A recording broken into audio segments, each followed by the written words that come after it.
Camilla forgot what this film was like. She's like, "You're not gonna like this." Sorry, I just remember. I was like, "Ah, I remember."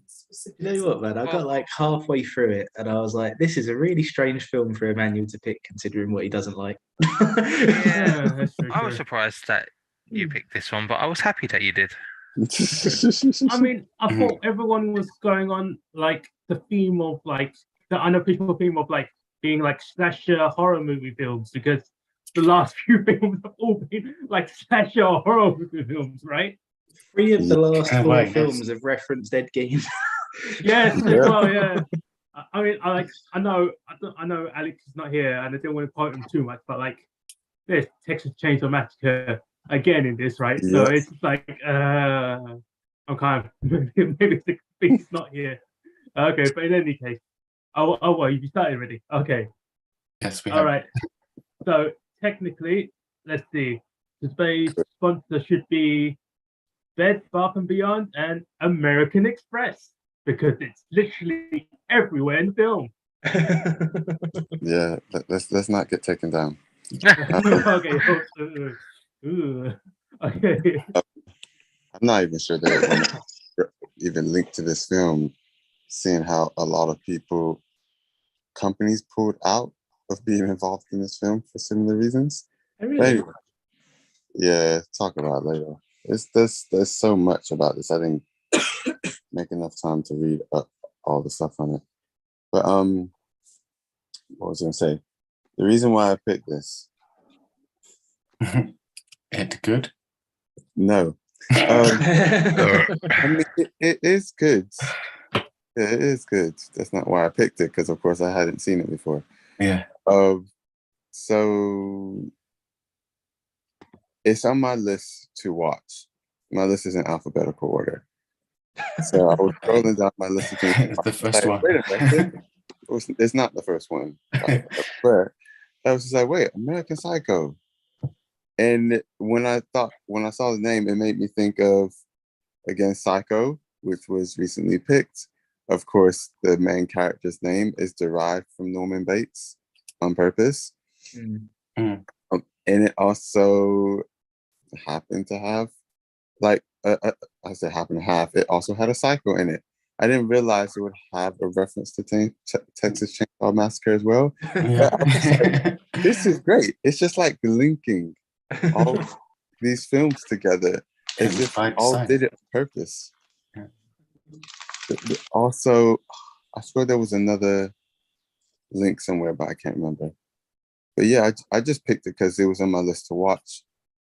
I kind of heard that it's a classic in its own right, or classically not classic, but is very, very well known. I was like, oh, okay, I'll pick this film. I mean, Camilla's quoted it to me once or twice without remembering the context of the scene.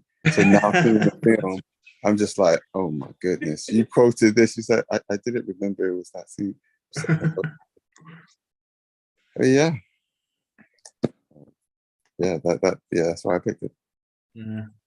Yeah, no, when I was watching it this week, I was like, man, this is a really strange pick for Emmanuel. Like, because I was just thinking, like, all of the times where I don't know, there's been like violence against women and that kind of thing, and you've just been like, no, I hate this film because of that.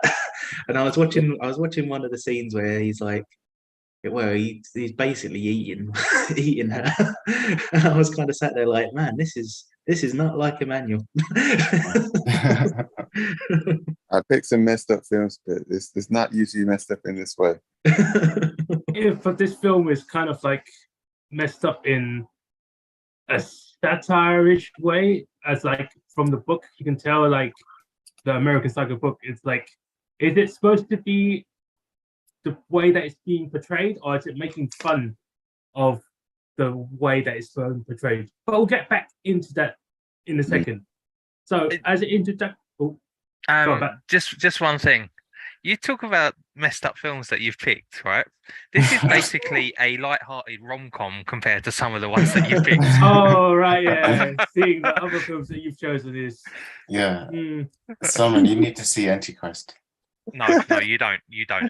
Well, no. Love Exposure first. Antichrist, maybe. We'll see how it goes. I We'll see must how- admit though, I think this makes me feel worse than Emmanuel's other picks because like the other ones, like in the moment you're kind of going, "Oh, that's disgusting." Whereas this one, like as soon as it ended, I was like, "I hope I have nothing in common with this guy." And Yeah, this one's more closer to reality. That's my problem.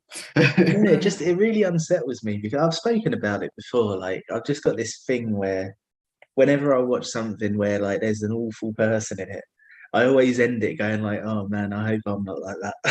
Like just like this really does it for me. I'm just like I was sat there watching a like a video essay about it earlier, and I was like, "Oh yeah, that's really clever." And then I just couldn't get this thing out of the back of my head where I was going like, "But what if you do that?"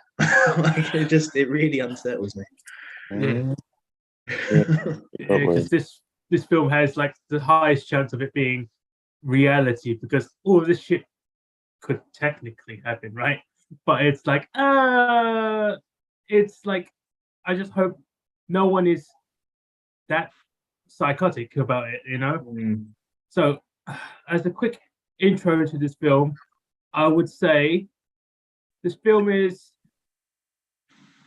I'm not quite sure what they were originally aiming with this film because this is actually the first time I've watched it first.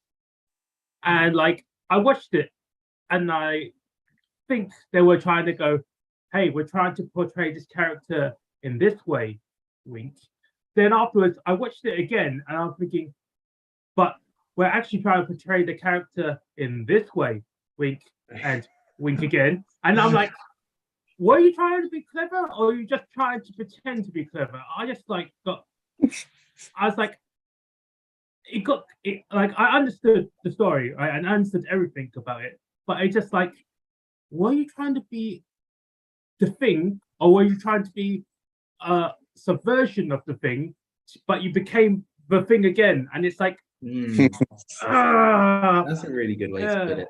and it's just like, it's a good choice. I can understand why it's considered like, would I say a classic? It's a cult Okay. classic. Okay, let's say, oh yeah, okay, it's a cult classic, and I understand why, but it's like it shouldn't get as much praise as it does, and that's my quick thoughts on it. Anyway, Yeah, I studied it at uni because I did a module on like film adaptations of books.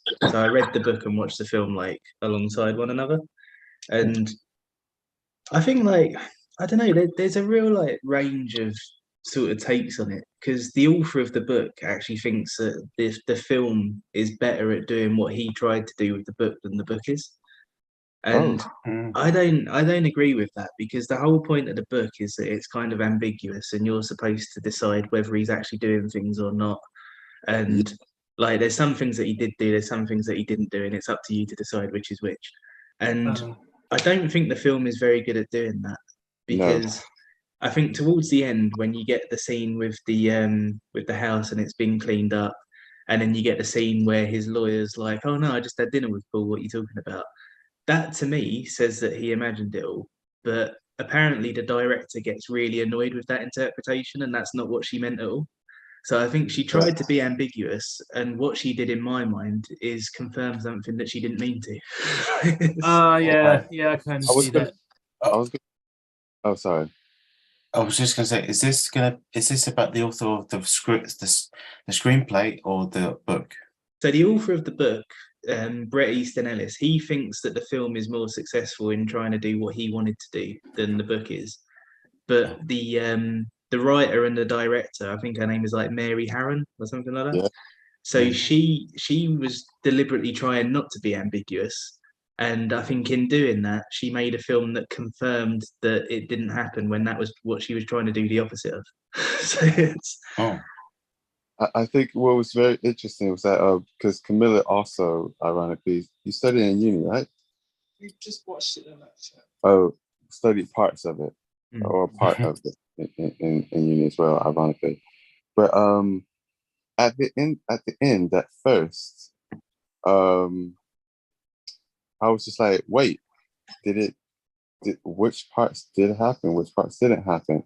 And then we were talking about it, and she was talking about how we went over his last few lines again, And I was just like, no, because when I think about it, all throughout the film, people keep getting mistaken for other people Mm. constantly.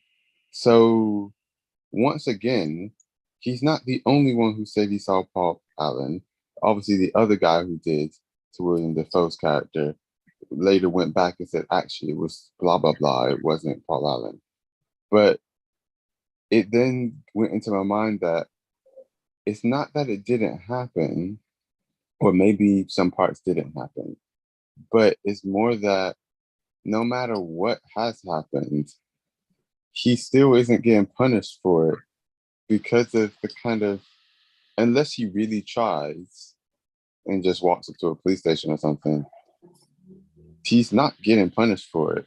Mm. But inside his head, he's kind of seeking for it. He is seeking for it. Oh right, yeah. That is. He knows he's guilty. Yeah. Yeah. So I'm just like, okay, this guy's. I mean, we know he's a high-level functioning psychopath, but he's also teetering out of control. But we also don't. He also doesn't know at this point how much is real, how much isn't real, but also, even if it's all real, like no one's doing anything to him. Like the guy, the investigator, who felt like, I feel like, in the way I said to Camilla, gave me Columbo vibes. Wait, are you talking about William Dafoe? Give you Columbo vibes? Yes, in the way William Dafoe can't do. Columbo. Willem, what'd you say, Rob? William Dafoe. Yeah, and in the way that you knew he knew that this was the guy, but he didn't have the proof. So he was doing the Columbo thing of just like throwing him these questions and these things and worded in certain ways to like off. To like get him to admit certain things. Well, I don't quite agree with that because actually, no, we'll get back to that part in a second. Hold a pin on that. Let's get to everyone else's introductions. So, Pat, what was your introduction to the film, or how you was? I suppose I should do it earlier since I probably enjoyed the film the most. So, oh yeah, you did give it the highest score actually. Yeah, so I initially thought I was going to give it a higher score than what I did. Like, I saw this the first time at sixth form, I think. I don't know why we did, because I mean, like, my courses were IT, geography, and politics, so I don't know. I mean, if I was studying law, then maybe, but no. But I remember the first time I watched it, I absolutely loved it. From my memory, it was tightly written, superbly acted. It was super engaging, all that jazz. But what I realized from watching it now is I think I was just so in love with the character that Christian Bale portrayed. I feel like it's probably his best bit of character work of his career. And that says a lot because he's done a lot of good character work, and that will include Batman as well. Like, if I go on the script and what the director was trying to achieve, I don't necessarily think it would have worked without the cast that she managed to put together. The fact that she's adamant that it wasn't a dream, I think makes the story fall down on itself a little bit. Because like you take the nightclub scene where he's basically shouting at this at the bar woman that he wants to stab her in the fucking face. Like, you could say that the music was really loud.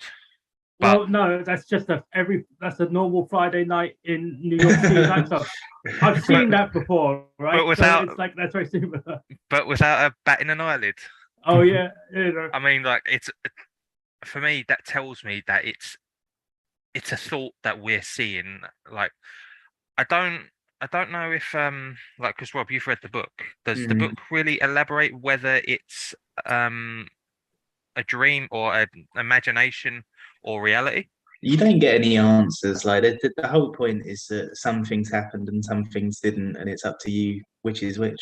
So Mm. basically, where it's quite ambiguous in the source material, I don't necessarily think the director can turn around and say, "Oh, it definitely happened." When you know it's there for your own interpretation, like you said. Um, but yeah, like I still enjoyed it quite a lot. Even though there was one bit I obviously didn't pay attention with, and thought that the the woman that got destroyed by the chainsaw at the end was the same person that was reading the stuff in his office a scene later. But I had to go back and rewatch just that scene, and I was like, "Oh, my bad." I saw what you meant by that. To be fair, they did have similar faces. Yeah, the thing is, I mean, where wasn't it? Huh? Oh, sorry. I was saying, wasn't that kind of the point that he didn't hurt the secretary lady? So, but he just found a girl that kind of looks like the secretary lady. yeah, It was his type. He had a type. yeah. I think like I have a tendency to watch films sort of late at night because of working for a lot of hours during the day, and that's sort of sometimes my focus on something does sort of waver a little bit. So I saw that he was with this woman, and then the next scene it's her in the office, or me thinking it was the same person in the office. I was like, yeah, I definitely think he's imagined it all because she's still alive, but no. But I went back and rewatched it, and I was like, oh yeah, that's my bad. Like, but whilst it wasn't the film that I remember, I still think of this film quite fondly. Just not in terms of the things that was done. I feel like this is one of the best sort of character films that we've had in film club so far. I agree with that because all the acting was pretty decent. All the how he did the facial expressions and like just the staring of it, and it's like, he's just gone through my entire GIF library, hasn't he? But like I was sat there and I was like, oh, Willem Dafoe, is he going to be a scientist then? Well, I think of him as that now. I'm something of a scientist myself. The only reason I gave it 9.5 for acting rather than 10 was that one scene with Jared Leto. I was just Jared Leto is an idiot. How does he get an acting job? Well, he's been good in one film, but what film was that? Requiem for a Dream. He's really good in that. But, he was alright in Fight Club as well, actually. Yeah, as I say, I don't remember him in Fight Club was more great because of the director Brad Pitt and Edward Norton. You said that like Brad Pitt directed it. Yeah. The director Brad Pitt. There's this stuff around a lot of like what you said. Like in terms of the acting, you know who he took inspiration from? Christian Bale. No. Oh yes. It's Tom Cruise. Yes. Yeah. You know, that's surprising because if you had got me to guess, I would have said Jack Nicholson. I mean, fair. Okay. To be fair, as soon as you said Tom Cruise, I just had a sort of mental flashback to "Show me the money." Show me the money. You might have to flash forward soon. Yeah, you better pick it. It's in my never-ending list, you know. It's at 2025. The year 3000. Yeah. The film? Jerry Maguire. Oh yeah, because I haven't seen that one. Okay, but yeah, basically he bumped into him accidentally, like doing a late show with David Letterman, and he talked about how it was intense friendliness with nothing behind the eyes.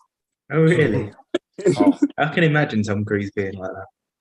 And Camilla was telling me how he pops up on a lot of lists of when people are like, "Oh, which kind of famous person do you expect is going to come out next, having done something crazy?" And Tom Cruise tends to be quite high on those lists.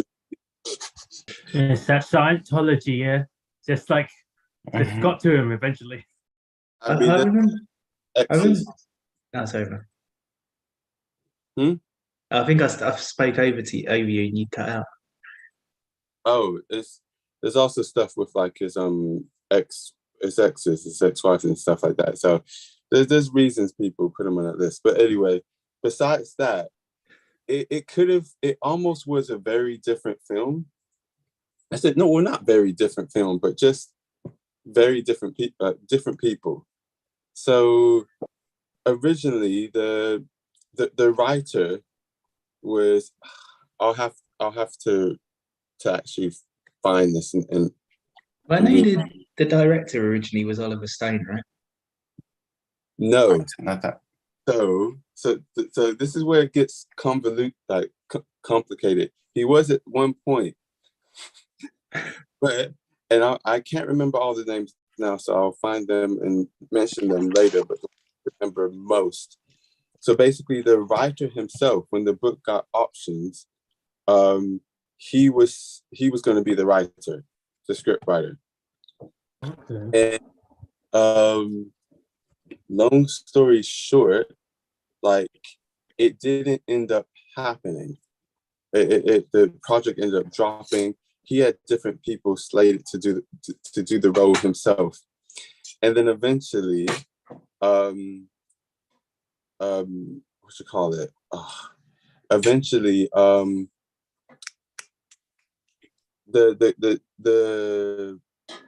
lady who actually directed it had certain people in mind. Most of the people who we saw. But then at one point, Lionsgate was just like, "No, we want Leonardo DiCaprio in the main." It was in rocky development for quite a few years in terms of pre-development, anyway. But ironically, Christian Bale's soon-to-be stepmom was a like a kind of feminist speaker and whatnot. She was campaigning for the film never to be made. Oh wow! Oh damn! And her and his dad were engaged at the time. Bale was not slated to be even one of the first picks for the role. He was one of the kind of later picks for the role. Like even Jared Leto was slated to be the main. There were so many people that were like meant to be first one. I think even Ewan McGregor was considered before Christian Bale, but eventually he turned it down. And Christian Bale got it. He had waited for like 9 months for an answer, pretty much, because they weren't saying who got it, and he finally got the role because people kept telling him, "Nah, you shouldn't do it. It's career suicide." But he's just like, of course, even more so, he wants to do it. But there was someone else can speak, but basically, because that was it. After Leonardo DiCaprio kind of heard what Gloria was saying, because Gloria was saying the same thing to Leonardo DiCaprio, that with his fan base, it would be career suicide with a lot of his fan base as young teenage girls to actually do this role. Mm-hmm. And eventually he was just like, you know what? Wait. So he stepped off of it. Mm. Do you know what's funny about that? But You say that, and then he's gone on to do Wolf of Wall Street, which is a similar character. Oh yeah. Well, a bit less murdery, I guess. Yeah, but less still- murdery, but the character No. is of a similar sort of vibe.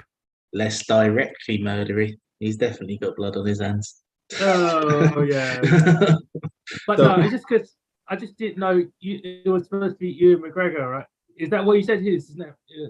that Because was, all I can think about now is him going, "Stop it, Anakin! Oh, stop it, Quran! No, I've got the reservations for Darcia." I was like, "Oh, okay." I was like, "Oh, damn it!" he was like Mixed one of up the my last, mind. Huh? No, just like that image just like flashed into my mind. It's just like seeing him just hitting poor Jared Leto with a lightsaber. And it's just like, Just okay. open the chainsaw scene with "Hello there." Hello there. But yeah, it was like, so in terms of people, like he was like one of the last before Bale to be considered. But before that, actually that was it. The original writer, his first pick was Johnny Depp. Oh, that could have been Interesting. I just remembered. And yeah, he can do creepy very well, but I don't think he would have done the kind of, I don't know, the other side of Bateman as well. Because naturally he just looks a bit more like you'd expect something. I don't think it would have worked because Bale played the character in such an outlandish way, and I don't think that suits Johnny Depp's acting style. I don't know. I mean, I associate Johnny Depp with kind of like over the top and outlandish.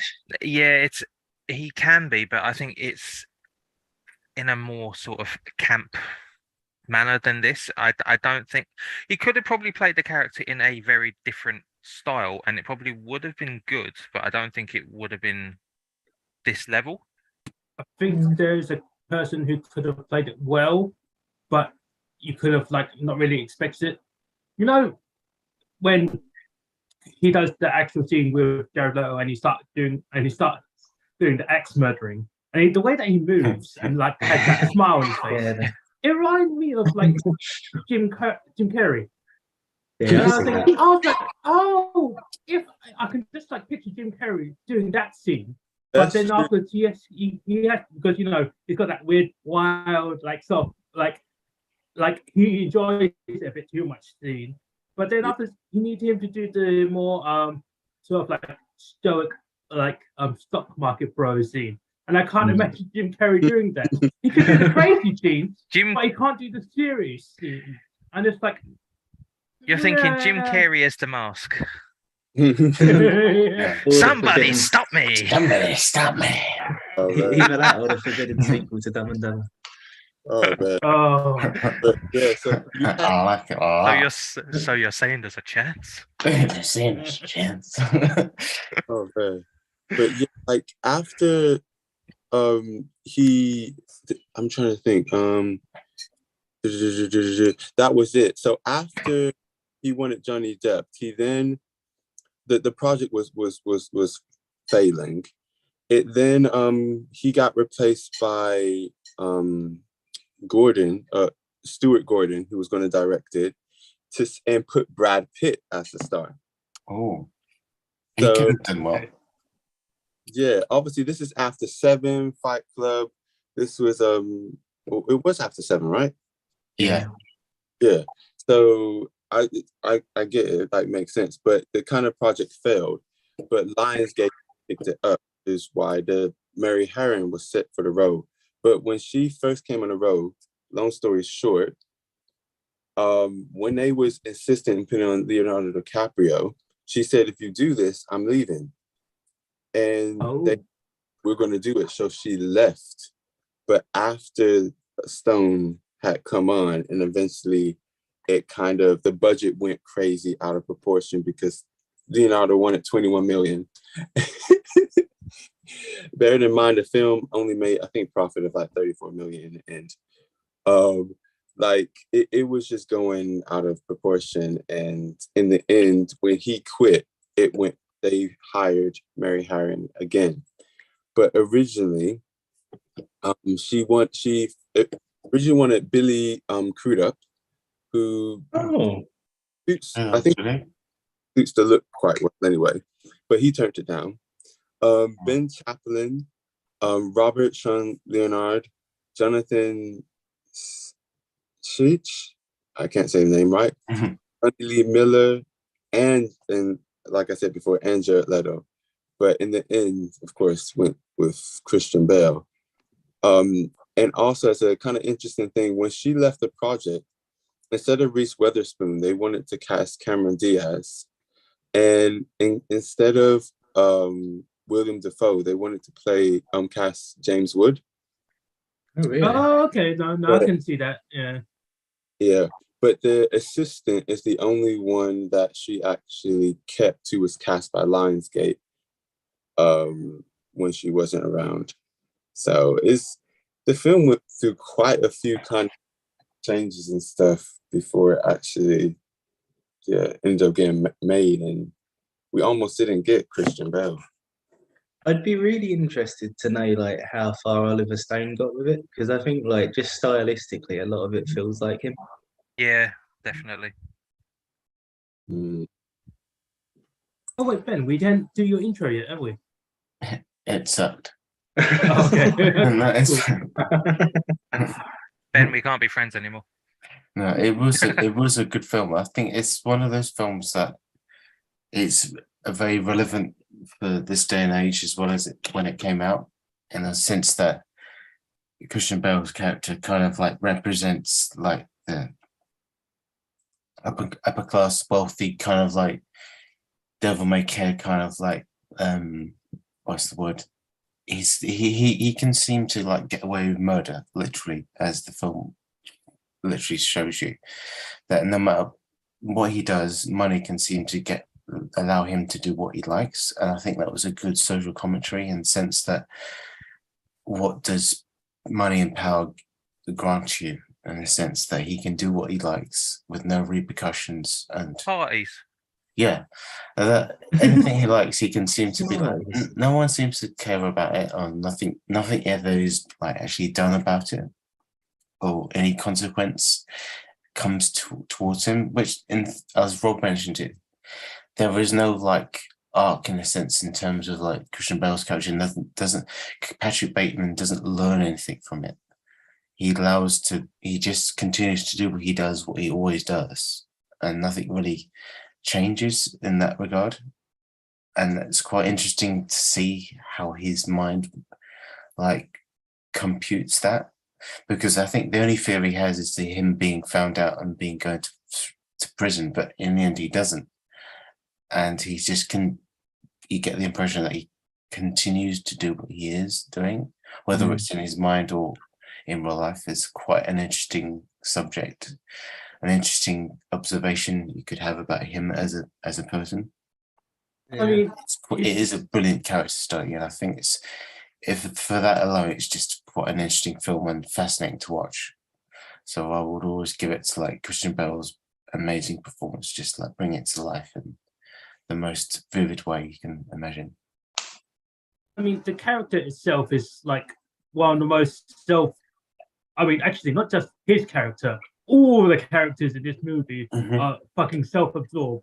But we only see it like from his perspective because he's the main character, and because he self-narrates all the fucking beginning and the end. But he self-narrates for such a long, like 5-minute stretch, right? Because I'm going to use like a moisturizer kit with little to no alcohol, with alcohol to dry up the skin, and it's like, are you doing an ad read now? What the fuck is happening? What the fuck is happening? It's like if suddenly we're doing it as I stare into the screen and I watch my other friends on this video call right now, and the gaze on my face, and it's like, why are you self-narrating? You don't need to self-narrate.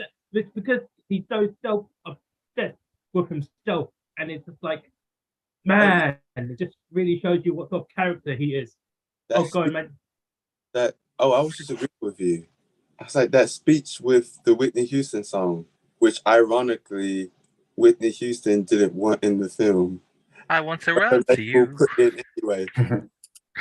That's one of the things that I think is like really cool about this film, because like viewing it as a sort of adaptation of a book, something that film adaptations do that really annoys me. Like, it's not every film is guilty of it, but sometimes they rather than sort of thinking of how they can tell a story as a film, they just put bits of like narration in it. And it's just like you could have done this so much in a much cleverer way. Even Goodfellas is guilty of it in some ways, but in this, the narration works so well because you're supposed to be going like, man, this guy, like, it's just Yeah, he's a contradiction. Yeah. Yeah, I really like that. But yeah, I think like, I don't know, it's a bit of a weird one for me because I think if you sort of take it, if you take it as you interpret it, then I think it's a really good film. But I think if you take into account what the film that they were trying to make, I'm not sure they made it. Like, Well, but sort of like taking it as best faith as like an ambiguous interpretation of an ambiguous book, I think it works really well. yeah, And I that's think the wink. yeah. Yeah, but and afterwards, if you think about it too much, it becomes the wink. Oh, and wink again, and it's like, wait, were you trying to be like the same book or being ambiguous, or were you trying to make it different? But it's like it's very hard to see. It doesn't mesh that well, you know, and it Yeah. becomes its own problem. That's why it's only like, oh yeah, it's good. If you don't think about it, then it's like, wait, that doesn't make sense, and it slowly becomes not so good. But I think what one thing that is a testament to how much it works as an ambiguous film is that you've got one group of people who say it's a misogynistic film and it's against women and it's awful because of that, and then you've got another group of people who say that it's sexist against men and it shows men in a bad light. So I think the fact that it can do both is a compliment to it. Yeah, okay, yeah. I've heard that as well. It's like, yeah, oh, but sexism. For which side?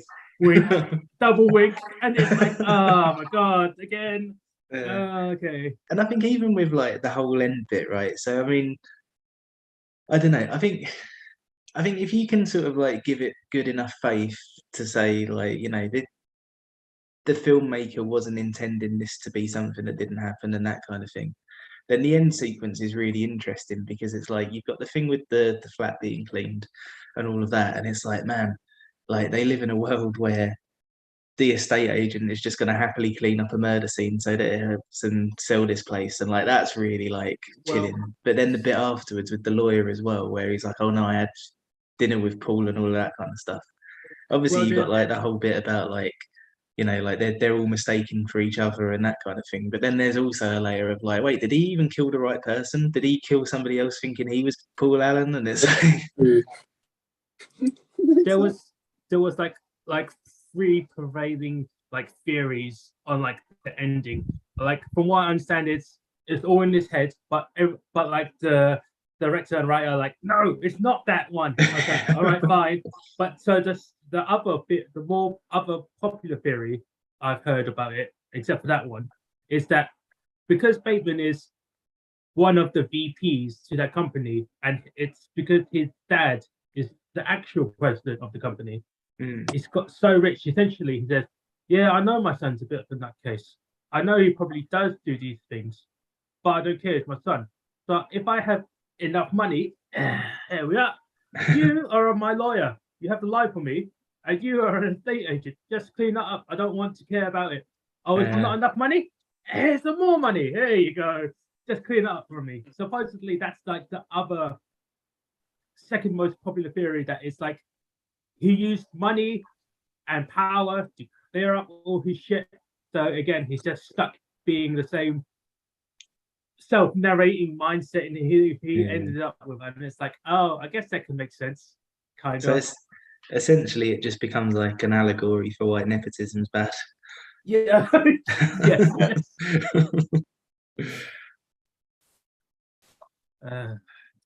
But it's just like, well, and like maybe it's like that, but it's just like let's look at how all the characters in this film are like, well, or at least all the men characters in this film for his like group are all like Texas asshole boss people, right? Like, you know, goes, what does he say to his secretary? Don't wear. Oh yeah, he's like, yeah, don't wear that shirt next time. Throw it away, like burn it. Wear a skirt and some high heels. I like you in high heels. And it's like, you can't get away with that now. It's so such a different time. Do you know one scene I think is? Oh, sorry, Van Gogh. Oh no, you go. I was just gonna say like one scene like that I think is really sort of interesting in showing his misogyny. It's just the one where he's in the car, and I think they're talking about whether they should get married or not, and he's just sat there with headphones on. What song was he listening to? Oh, I don't know now. I keep thinking of I'm walking on sunshine, but that's not right. That's the one when he's No, he has a more refined taste than that. no. He's when you're walking through the office, you can hear I'm walking on sunshine. He definitely was listening to it. That was in the soundtrack, I think. So Let me look at the soundtrack. I can just like because like there's people have remixed that song to him killing Jared Leto. So I'm like, yeah, okay, yeah, it makes even more sense, I guess, because it's just so the dichotomy of like this type of song it is and what he's doing is great, I guess. But it's like, oh yeah, it makes sense. Yeah, for some reason. Why are you trying to figure out that? Because in terms of other, I forgot when we were talking about the Tom Cruise thing. I forgot that in the novel, you could probably confirm this, Rob, but he's actually technically in the book. There's a random pass-through character that's based on Tom Cruise who lives in the same apartment building and gets the name of bartender wrong and calls it cocktail when Bateman meets him in the elevator. Oh, interesting. I didn't realize that. Oh. It's really ironic. Yeah. And another thing to like companies not wanting to be like kind of associated with the film, like Shruti agreed for Christian Bale to wear his clothes, but not when he was killing anyone. Rolex agreed that anyone in the film could wear their watches except Bateman. Hence, he doesn't say touch your Rolex like he does in the book. He says don't touch the watch. Mm. And Perry Ellis provided underwear at the last minute because Calvin Klein pulled out. Was just like, nah, you know what? No. In the bag that he carries the body in, that's Jean-Paul Gaultier. It was meant to originally be Comme des Garçons, but they was just like, nah, you ain't using that stuff to carry a dead body. I do really like that scene where the gay guy is like, "Oh, where did you get the Gautier from?" Like it's a dead body, man. Yeah. Oh, one scene that I don't like though, that's reminded me, is the scene where he goes to strangle him in the bathroom. I thought that became a little bit of a caricature. That's my favorite scene. That's like Oh, the no. best scene. No, because it okay, I feel like well, okay, I'll skip to this being my favorite scene. I will just mix it up a bit because that scene properly portrays the misogyny about him, but also portrays like the sort of typical white privilege, like that businessman sort of like class at that time, and it's how it's like as you say, it's a caricature of itself, right? But it was done in such a way that it made sense almost too perfectly, because obviously it's got the gloves, it is supposed to look quite badass, and he's about to strangle him, right? Yeah. And it's like, oh Patrick, why here? Why now? And afterwards, like, he kisses he kisses like his gloves or his hand, right? Then afterwards, you could see like, because the acting is so good, right? Because you can see Bale go like a really gross face. And after this, he's washing his hands. It's like, get the gay cooties off. Get the gay cooties off. And, okay. I'll have two pets. Yeah, sorry. Just got to change it. Okay, but his face of it when he's like washing his hands, it's literally he's got to wash off the gayness, right? And after he quickly runs away, and I was like, I think that scene is so perfect because it's him being like his typical misogynistic self, and it's him being that sort of like creepy white dude self, which is like very homophobic, and that's like very like, oh my god, I was touched by a gay dude. Essentially, what his mind is thinking, right? And it's like, but that is his character, and it's like, it's absolutely his character. Just like the way that he acts, the way he does things, and the way because like there's like the beginning scene when he's talking about he's talking about his friends, and I'm talking about because they're talking like the merger business, and it's like it's because he's Jewish, right? And it's like, don't be such a xenophobe, man. And it's just like, yeah, but he doesn't actually mean that. He's just saying that to portray the character that is Patrick Bateman. But in his mind, he's like, he doesn't give a fuck. He doesn't care. But like, because that scene is like, that's him at his most realist. And it's just like, and it's like, that's absolutely perfect because it's absolutely his character done to a T. And it's like perfect, that characterization of him. As I say, it's done really well because you see all the shock, the disgust, and it's all done like perfectly done, and like Christian Bale perfectly portrays the character that he is, and it's so stupid, right? Because it's just one scene where he just like acts like a stupid little boy, but he is kind of like a crazy stupid little boy, and it's like I don't know how to explain it more. That it's so well, and I'm so sad that you don't like this scene. Do you know what? Actually, I think you're right. Actually, I think from Patrick Bateman's point of view, it's actually quite a good kind of bit of characterization. The only bit I don't like about it is just how the gay guy reacts to it all, and how he sort of turns around and he's like, "Oh, you must be rubbing my shoulders because you fancy me," and it's just like, no human would react like that. Oh, so you don't like? Oh, right, okay. So you don't like it because of Christian. Oh. Was it? So you don't like it because not because of Christian Bale's Patrick Bateman. You don't like it because of Louise. Yeah. I think what you said is spot on. Actually, I think the way that Patrick Bateman reacts to it all, and just kind of like his headspace in that scene, I think that's all quite well done. But I think what facilitates that is just a bit like, I don't know. I think it's going a bit too it's going a bit too close to sort of like the stereotypical portrayal of like the ditzy gay guy, and it's just I don't like that bit of it. I'll give you that. That's a fair analysis. That he's the gay campy dude who's still getting married to the white, he's getting married, but his wife is cheating on him, but it doesn't matter because he's gay, and it's like it's very that's very stereotypical, and it's like Yeah, but no, I think everything that you said about Patrick Bateman is spot on. I think that's all quite it's all quite good. I think like weirdly enough, I think I've got two favorite scenes, and they're both kind of unconventional because one of them is the reason that I didn't give Acting a 10, and it's not just because Jared Leto gets killed.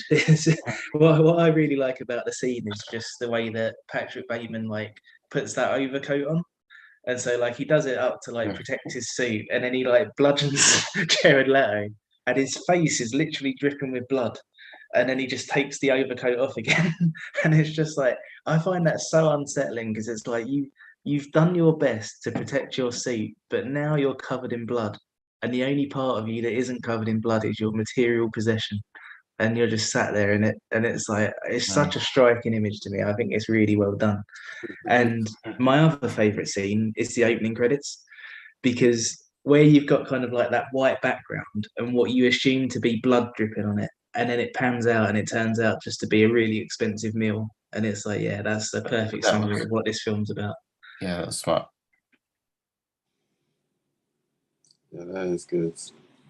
I have to say though, like looking at all the materialistic items that are in the actual film, and how the film essentially is like capitalism, the film, right? Which is the reason why it's like he pays. That's why he's like so upset with that bartender lady in the first few scenes, and why she didn't take his Amex and had to make him pay cash. I just feel like a lot of that capitalism stuff is just so it's weird because like a lot of the things that he says during the meals, and being a chef, right? I've made a lot of this shit before, and I'm thinking, I wonder if I was like, this is like going with me watching it the first time. I was like, oh yeah, I understand absolutely everything that was said during that mealtime prep, or when he was explaining to menus, like I've made half of that shit sort of things.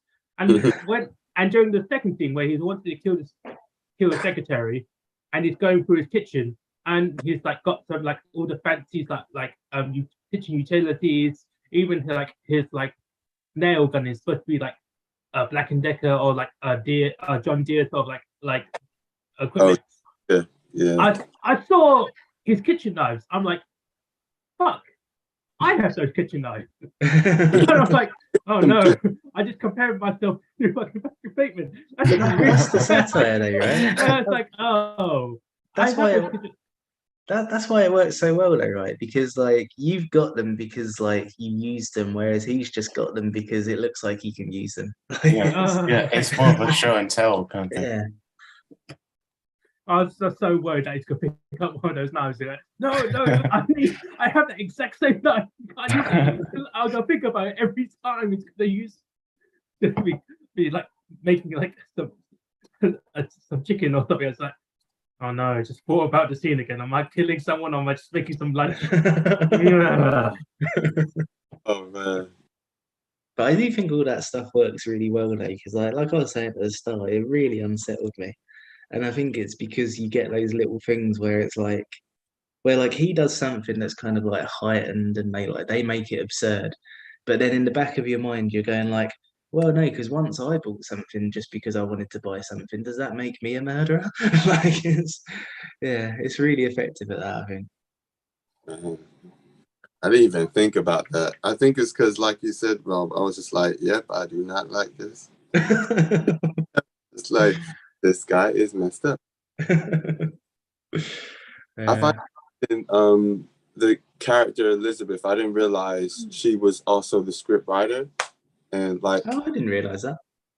It's ironic that she wrote herself into it, but she wrote herself as the character who gets killed shortly after they're introduced. And she put 2 true facts about herself as well in the script. It's like, okay, just random writing. So when Patrick says, oh, she went to blah blah college and she's a lesbian, or like joking about it, she actually is. And she went to the college she was talking about. So it's just kind of little things. But yeah, she was the last one, because obviously the script went through many people. But she was the last one who actually was responsible for the script that we ended up seeing, which I guess makes sense. She was a script writer. I assume the director knows her. It was just like, I trust the script writer. So because the director has a writing credit as well, right? I think so. I can't remember, to be honest. Oh well, I'm not. Wait, he does like writing for like the whole general script itself, or like? Well, as far as I remember, the credit for the writing is whoever the scriptwriter was and the director. And I always forget what the rule is. I think if they're credited as one person and another, that means that they wrote it together. No, so if there's an ampersand, that means they wrote it together. If it says "and" as in the word, that means they wrote it separately. So I think in this case they wrote it together. Okay, We're right, Rob. I heard that too. It's like ampersand means that they were collaborating from the start to the very end. Whereas the "and" is like, oh, someone rewrote something that someone else has wrote. Yeah. Oh, okay, that's fair enough. I just didn't know that. I just know that the director did. Oh, again, this is talking about the level of acting, right? For the William Dafoe parts, because from what I remember reading about it or hearing about it, is he had to tell William Dafoe to act the same scenes but 3 times. I was like, wait, that can't sound right. William Dafoe is a very seasoned actor.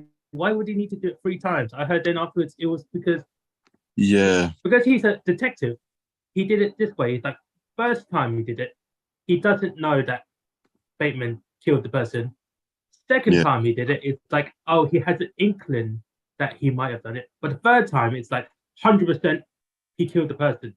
So it's like, oh wow, and they blended it all together. So I didn't know about that, and I was like, oh, that's interesting. It all mixes up like you don't know if it's 100% or not. That's Alec. And Alec, oh, you good? Hello, you He's cunts. back. Oh, no. Oh, okay. Alec, Yes. So- did you know reference in the film that you love so much? Hey? What'd you You- say? Good and you're looking good, but also, did you notice the reference to like the film you love so much in this? Oh, yeah. Yeah, no, I was really impressed you did that by accident. Well, since you're here, Alec, give us your like first impressions of the film.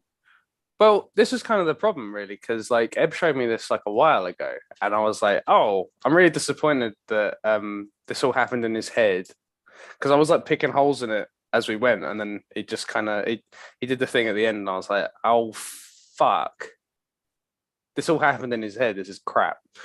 So that was kind of how I went into this, and then I read a couple of articles about it, and I was like, "Oh, right. The point isn't it was all happening in his head. The point is that he's become so interchangeable with every other like yuppie Wall Street guy, and he's trying to differentiate himself, but he can't because everyone's as self-absorbed as he is, and so like he is actually murdering these people." But sorry, I don't know if that's actually been addressed yet. But like, Yeah. oh, nice. But yeah, so I was like, oh, that's really fucking interesting. So it's like the first time where like I've scored something lower on story, and then he enjoyed it more and gone, oh, neat. I really like that. The chainsaw thing does not work though. Fuck you. Like, so yeah, I found that I enjoy this more after looking up articles, but But this has been quite an but- arc for me. Well, you've watched. I mean, you've read a few articles about the film. I'm guessing, right? So, Yeah. some of the articles have like we were discussing this already, but like some of the articles have said, "All right, it's just in his mind." But we've had this discussion that the director and writer were like, "No, that's not the truth. It actually happened." And the articles are like, "But did it though? Did it though?" It's like, like look. I mean, like maybe some of the murders did happen, right? But you didn't blow up 3 fucking police cars with a fucking pistol. What the fuck? And it's That's like, the thing. Like in like those interviews, like the director's like pissed off. She's going like, I didn't mean for people to think this all happened in his head. So like that's like a failure on me because like a lot of people have come away with that, and that was not what I intended. And like that bit is supposed to be like, I read an article. And I don't want that to be my catchphrase for this one. But like apparently it all happened up till the point where the ATM tells him to feed him a stray cat, and that's where he actually like, starts losing his mind, because you have that bit where he shoots at the police car and something explodes and he's like, what the fuck? And like that's the stuff that isn't actually like happening. But and like I think you can make an argument for it to be you're not supposed, if it was too weird, then he would clock onto it. But like I've had this conversation with Rob where like they don't do like a good job of showcasing where that fantasy like starts and ends. So by the time we have that little end interaction, it's very easy to go, oh, I guess it all happened in his head. So yeah, Purpose really tanked for, for like that third watch where I was like, oh yeah, if that was what you intended, you didn't communicate it. But I needed an article to understand your film. yeah, because as I've been saying for this whole chat, it's kind of like going, hey, this is what we're trying to do, wink. But this is what we're trying to do, wink, wink. And it's like, was it? Maybe not. It's like, it can't. It falls apart a bit during the end, especially with like, oh, did it happen? Did it not happen? Are we saying it did happen? But no, it just divulges into like maybe, or just a maybe. It's Man. like maybe, maybe. I think that's the thing though, is because sort of everything up to the point of the ATM machine is quite realistic, and then you get the thing where it says like "feed me a stray cat" or whatever, and then the police car blows up, and then the flat's been cleaned, and then the lawyer thinks Paul Allen's still alive. It's just too easy to go like, "Oh, none of it happened then." Whereas I think like if you've kind of got to hear that it did happen to get the interesting bit out of it. Mm. And like it's only then when you start going like, oh, maybe he didn't actually kill Paul Allen because they're all interchangeable and all of that kind of stuff. That's when it becomes interesting. But if you take it on face value, which isn't the value that the director tried to give it, like it's yeah. And I think what's really interesting as well, I was saying before you got here, Alec, that Bret Easton Ellis, who wrote the novel, said that the film was more successful in portraying what he wanted to portray than the novel was. Right. And I just find it really interesting that you've got like Bret Easton Ellis going like, "Oh yeah, you did really well at like making an ambiguous film," and then the director's like, "Did I?" Everyone thinks it happened in his fucking head. Well, that's the thing. Like, it kind of fucks with it. Like you said, like,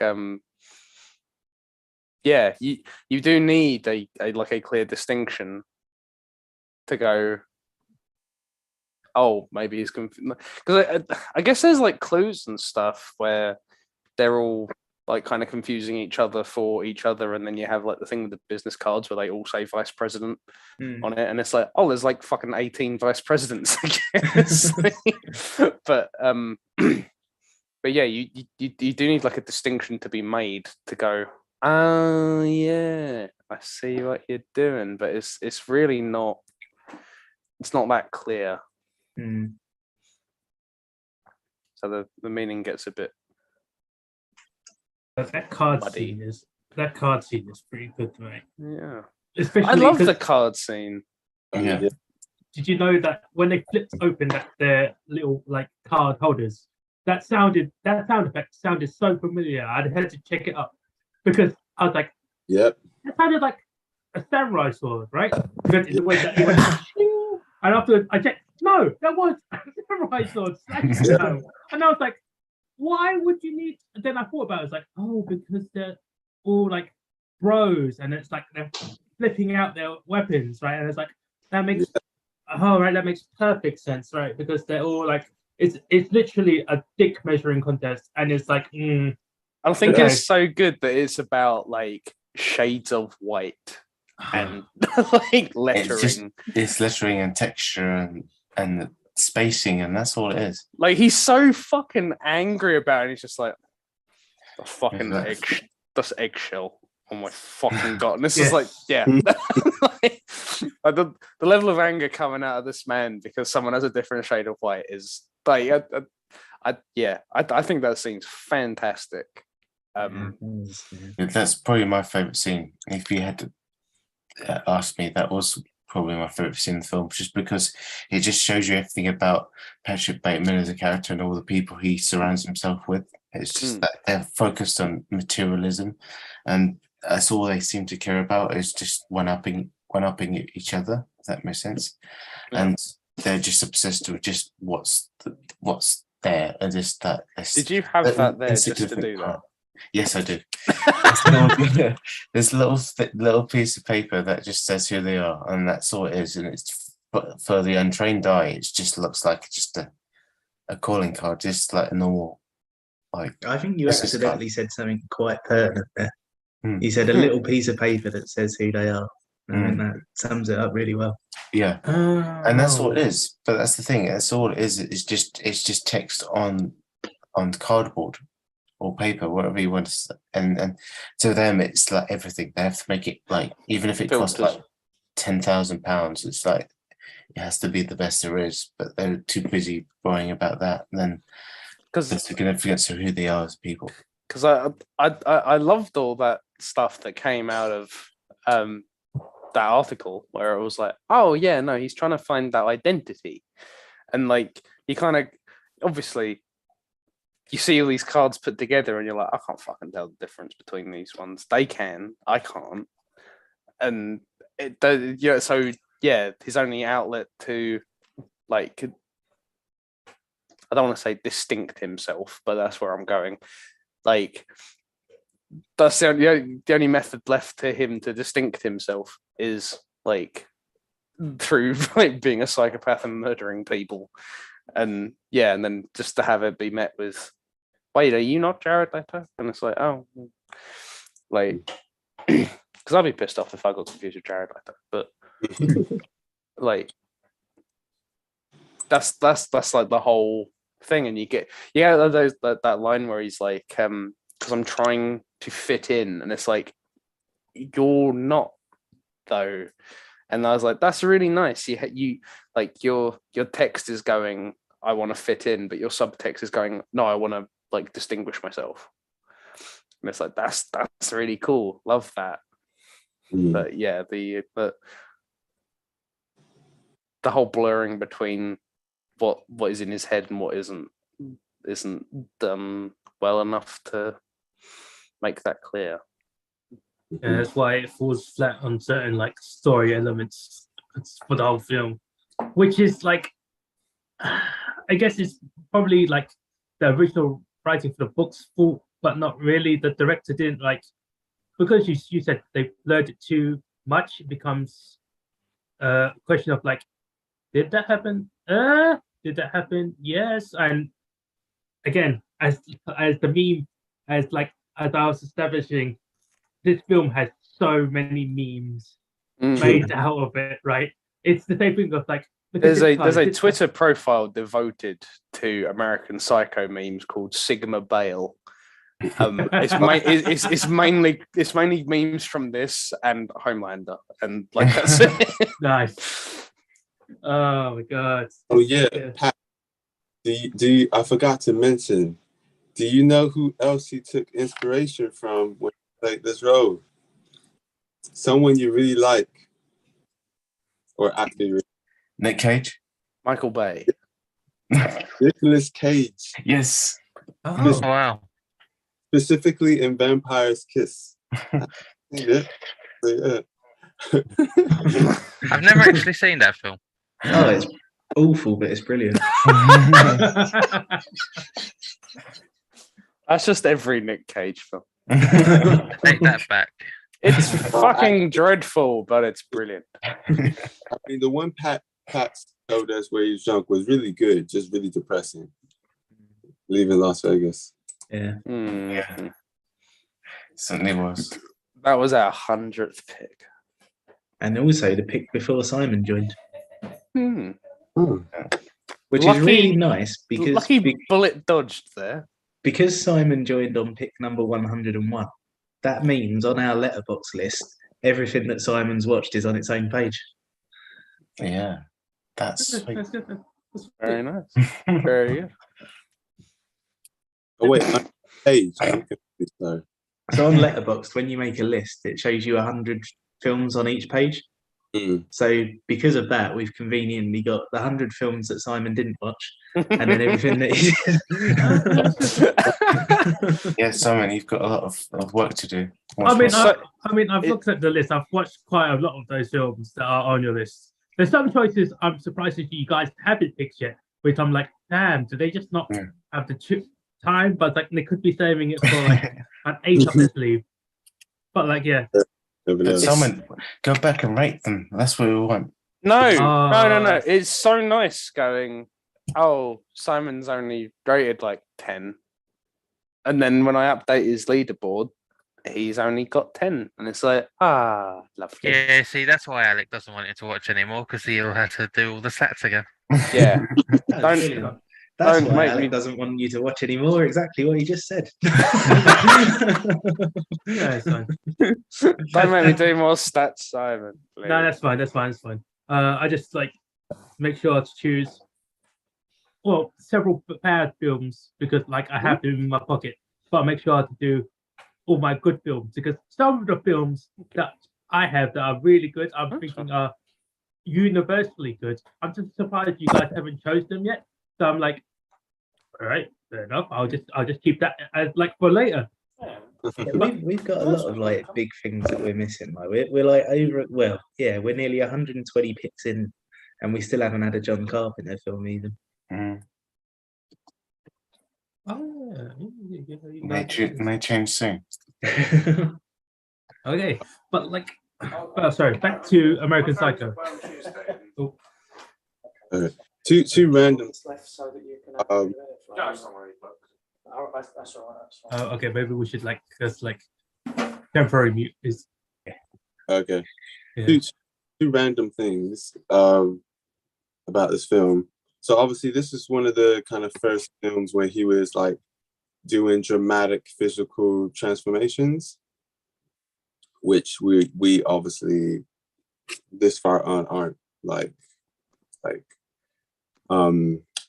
we know a lot about. But and I think in a kind of slightly funny way, a lot of the actors who were playing, who didn't know his background, thought he was American because of how he said, like in his accent the whole time, until afterwards with all the press release and stuff, he went back to English his normal accent, and they thought he was just doing an accent to prepare for another film. I thought it was quite funny. It's just like, and then little things like how in the scene where they was filming with the chainsaw and stuff, in between takes, he was just happily staying there in character, like happy, completely naked, but they just put a sock on his penis. No, Emmanuel, remember, even though he's a psychopath, he still remembered to put on his socks and shoes before walking outside because he's gentle. He had some sense and he wore appropriate footwear. Yeah, I was just fully expecting like Nike Air Max or something. I was like, all right, yeah, sponsorship. Yeah, that's it. You can chase down your jacket. Oh, damn, this film is so good. What was I say? One thing that I felt that was kind of messed up from I guess the producer's point of view or whatnot, but not surprising at the same time, was that so the film was originally, when it like first was trying to release it, it first was going to be released as an NC-17. It was first rated. And everyone understands NC-17 here, I assume. Yeah, oh yeah, it's like not even just like 18, it's like adults only, right? Yeah, basically it's the above, they are more than 18. Yeah, they have to be 17 or older with ID, of course, to get into like any of those films. Otherwise, they can't get in, they can't watch it. And they were just like, oh, this is going to be the death of the film in terms of money, income. So they kept pushing and arguing with them. Eventually, they were told, okay, if you make certain edits, we'll make it rated R, which of course is 18 and above, but anyone under the age of 18 can watch the film if you have like someone 18 or over with them. So for me, it's just like, wait, you basically wanted minors to watch this film because you would get more money. Yeah, that's capitalism for you. That's literally the whole point of this film. And it works very well because I know which scene you're talking about that got cut down. Because I think do you not? Oh, no, it's not even the killing part. It's him making his fucking porno. Yeah. Essentially, yeah, because he was doing the porno of himself. Yeah, he was making his own porno is essentially why, right? But essentially there was a bit essentially from what I read, like the age rating people like it's a bit too much because we know that these girls will go get like hurt later. So you need to cut it down. So essentially it's like 10 to 15 seconds less of Christian Bale doing this. Yeah. and it's like, okay, I'm actually kind of glad I don't need to watch himself essentially jerk off to himself, the fucking self-absorbed bastard. And it's like, and it's just like, yeah, okay. I'm actually kind of glad that they cut it out but that's like 15 seconds of that particular scene. Oh, it was just the porno scene, not the murder. The murder was fine. The sex was not. Oh man, that's something else. Yeah, I don't quite understand like the age range for, because there's so many, because no one knows who actually does the actual ratings and like who discusses it, because like that group changes all the time. So it's like what is considered an 18 back then can only be considered like a 15 now, and it's like I don't even get it nowadays. It changes all the time. Those boards are open to exploitation, man. Because if you've got like, I don't know, so if you've got somebody who's got like a vested interest in a film, then obviously it's going to be rated lower so more people see it.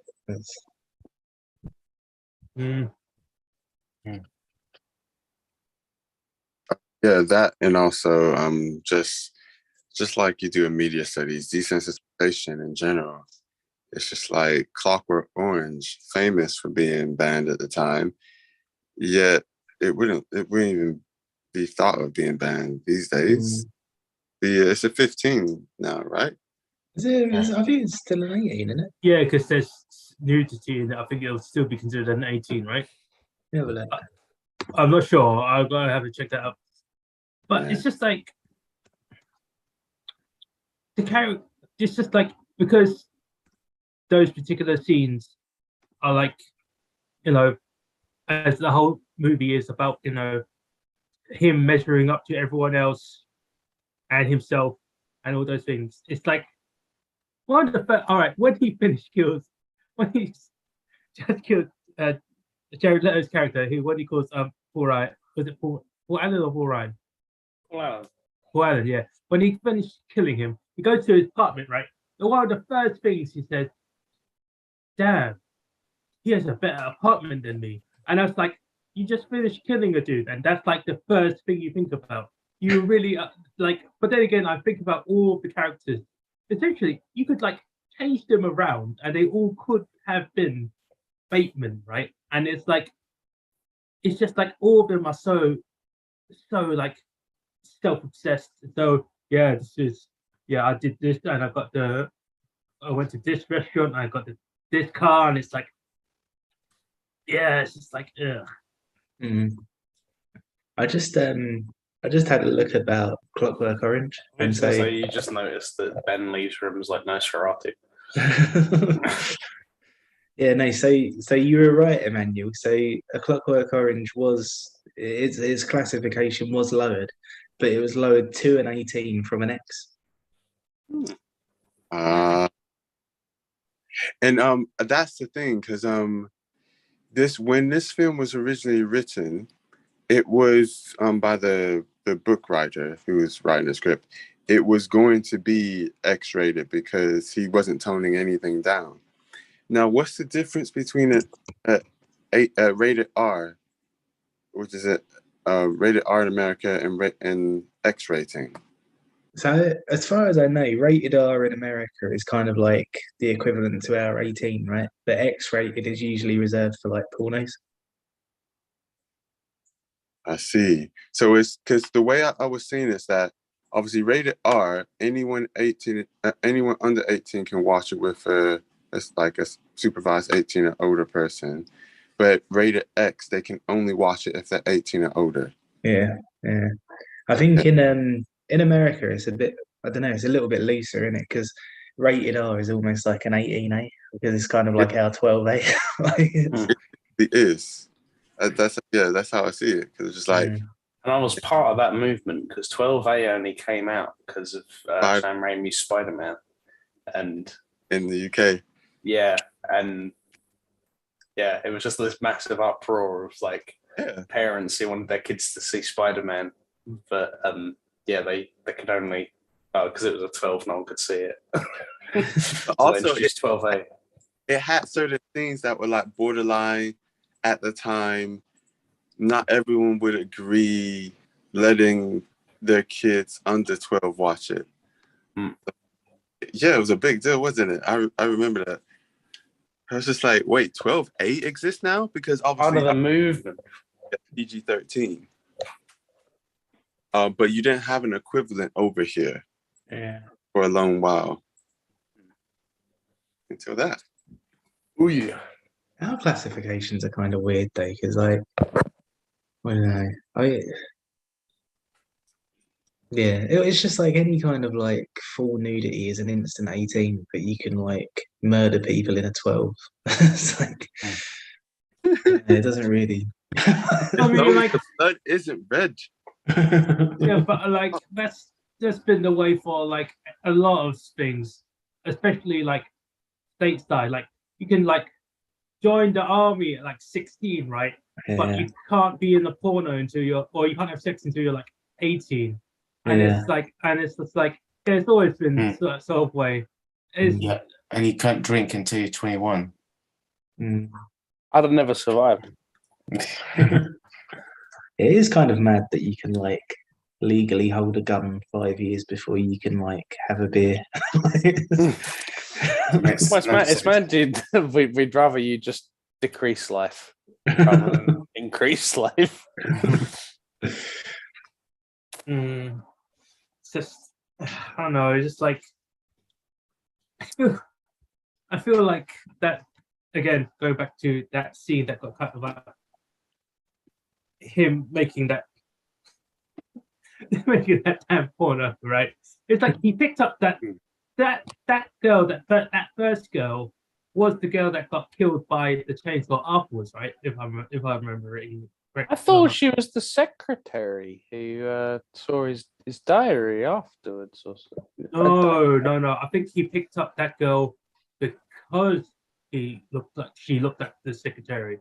Because if it was the secretary, it wouldn't make sense that she was alive to read his diary afterwards, you know? Yeah, no, I was taking the mickey out, I have it, Pat. No, it's all right. Pat didn't notice. It's fine. Oh, sorry, I was just looking up something. What's up? I was really hoping that was going to be one of your sassy lines, and you're just going to be like, "Oh, sorry, I was just ignoring you." Nah. Oh, sorry. When we were talking about it earlier in the week, Pat confused the secretary with the lady with the chainsaw in her butt. We've already spoke about that. So, sorry, I'm coming in late game here, but like Emmanuel hadn't watched this before, or No. This is Emmanuel's biggest risk since Love Exposure. Man. I was gonna say this wasn't a you kind of film. I thought. That's what Rob said as well. I feel weird it being on your pick list. I'm just kind of like, yeah. Like long story short, afterwards, like when we was watching the film, Camilla's like, "Oh crap!" She's like, "This and this happens in this film. You're not gonna like this film." So just remember now. He's like, "Yeah, sorry, I forgot. It was a very long." And again, I had just picked it. I might have said it at the end of the last call, but it's mainly because it was on my list. I knew that, this is a well-known film. It's talked about a lot. X, Y, and Z. Camilla has referenced it on 2 occasions. And what was it? Obviously, it has a psycho in it. The character's name is derived from Norman Bates. It would be a good link. We're doing films for all these psychos, put another one there, and didn't realize it also have a reference to Texas Chainsaw as well. But yeah, it all works well. But yeah, I didn't like it. And just honestly, if you'd have come out of this going like, that was a fucking masterpiece, I've been like, no, come on, hang on. Yeah, It's not a fucking show. even though it kind of suited well following like the other picks we've just had, there would have been other things if I realized I would have preferred to pick, like that I will be picking for like my next few picks. I was just like, I gotta watch this and wait for those now. Oh, you gotta pick American Psycho 2. I'm sorry, I Mila forced. Kunis. I'm sorry, I kind of forced you into it. You didn't force me into this. Oh no, it's just because I changed when I was gonna be doing my pick, so Oh, made it earlier for you. that's all right. It was a choice made under pressure. It's Helpful. I myself forgot, like, oh yeah, because I would have like watched a little bit of it and skimmed through and stuff, but I just had no time. It's like, oh yeah, okay, this film. But yeah, it's okay. It's okay. Just while you guys have been talking, I've been just browsing through the BBFC site because you made me curious about X-rated films, and some of the titles that I found are brilliant. And these are the ones that used to have the same rating as A Clockwork Orange. I just sent it to the chat. I think Pat should read. Me. What the fuck? What the fuck? Just send to us parts. Oh, Wait, Jesus Christ. Let us play sex. Do sex to us, bud. Give us a sex. oh my God. I haven't even got my phone with me. I can't even see them. Oh, Well, It's good. it's just those three that I said. What's it called? So yeah.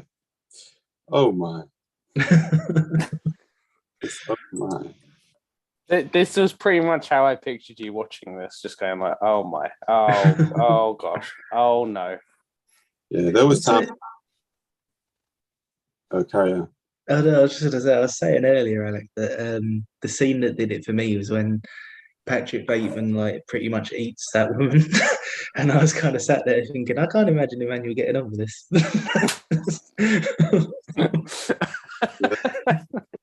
Right. yeah. That's kind of where it starts breaking down a bit. Obviously, I mean, because I mean, we had this conversation where you went, if you had a problem with the chair and Get Out, you must have had a problem with this, and I was like, I was under the impression this all happened in his head, and that's why I gave it a pass. But it was like, yeah, no, that chainsaw fucking shit. That's gay. That's fucking crap. I think it's the way that it spins for me. It's like I'm not sure where that momentum came from. I was like, I believe this character would like hold a chainsaw and like try and time it. I believe that much, but I don't believe it worked. I also think that kind of would have been a better scene if the chainsaw missed and then he had to like quick step it down the stairs after. He's just going down the stairs in trainers and nothing else. Like the whole thing.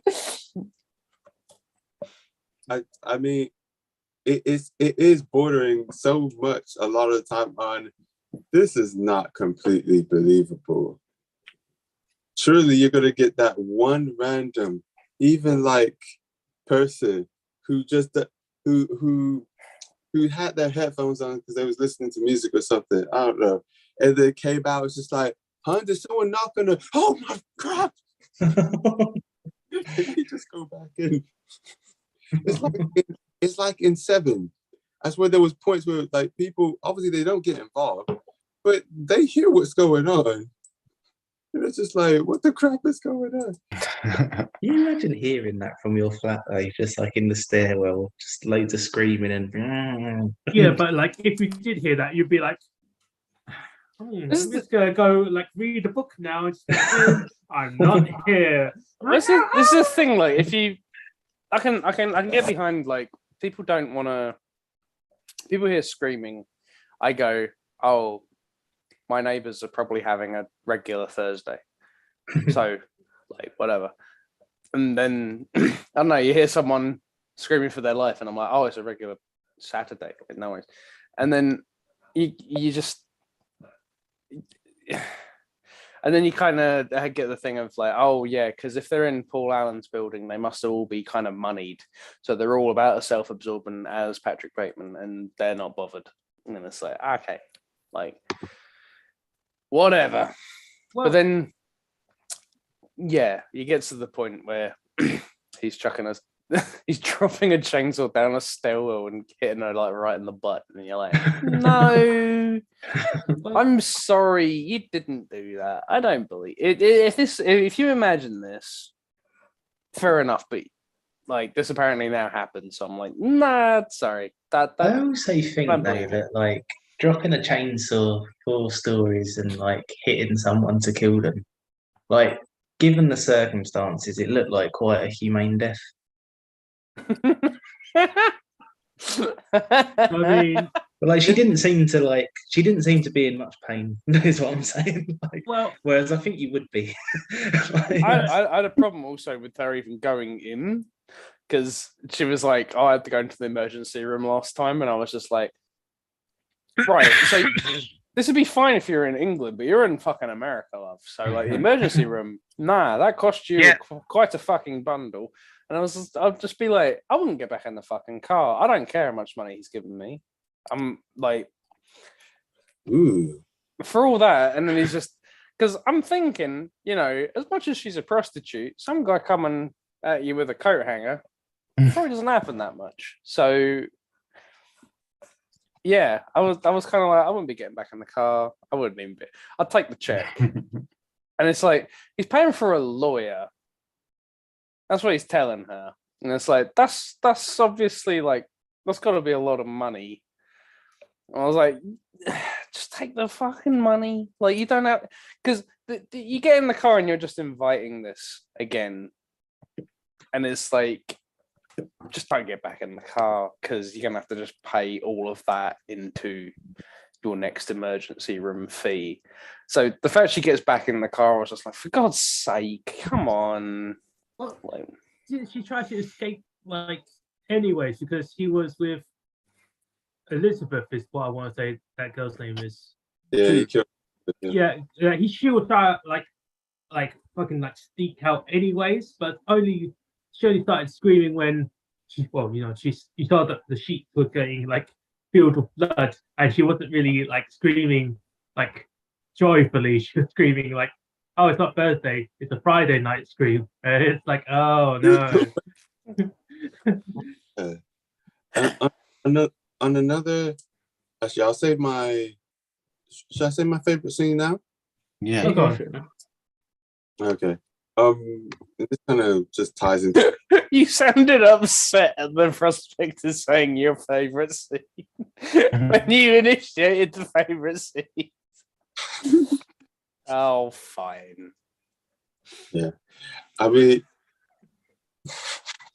anyway, my favorite scene, or I say favorite bit of acting, is when it's culminated to all this point, and Bateman is saying on the phone to his lawyer all the stuff he believes he's done. And the intensity of that scene, and just in my head how hard that would be to pull off and do as an actor, I thought he did extremely well then. And like, whether the sweat was real or fake, everything all together, his movements and everything, I was just like, yeah, I get why he was picked to do this role, and like he was excellent. And another nod to like just his acting in casting, I didn't realize, but basically they had the author involved in the casting as well, like in terms of getting his approval or saying it's okay to cast these people. Really? And in Bell's audition, after coming in, introduced himself as Bateman, dressed up as him, groomed and everything. After 10 minutes, the author begged him that he asked him to stop. He said, please stop. because he was so shaken. He was like, that was one of the creepiest moments of my life. That's pretty Like cool. the author was creeped out by his performance in Audition. I just thought that's pretty cool. That's very cool. That's a true level to Christian Bale and that line of acting, right? Because that character himself was already like insane, manic, right? And because like I watched the thing where they did like a kill count on like how many people supposedly died in this film, right?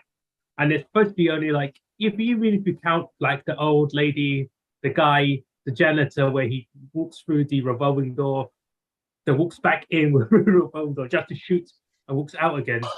It's only like 16 people at most, right? Only. Yeah, it's only, I mean, like if Oh, even if fuck. Use Fucking my hell. lawyer, Simon. I mean, for like this film and compared to the other films that we've watched, maybe it's a bit less. It's like, but it's like but no. But in all It seriousness, was less of a death count than Apocalypse Now. but but because Oh even shit. in his insane manicness, he was inflating the numbers anyway. Yeah, like I think I've killed like 20, maybe 30 people. I don't know. I just know what I'm doing with myself, and it's like Yeah.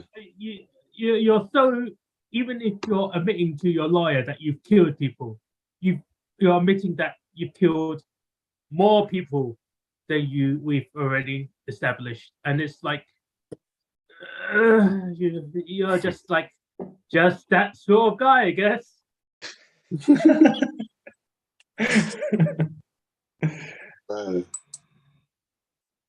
Yeah, that's a good point.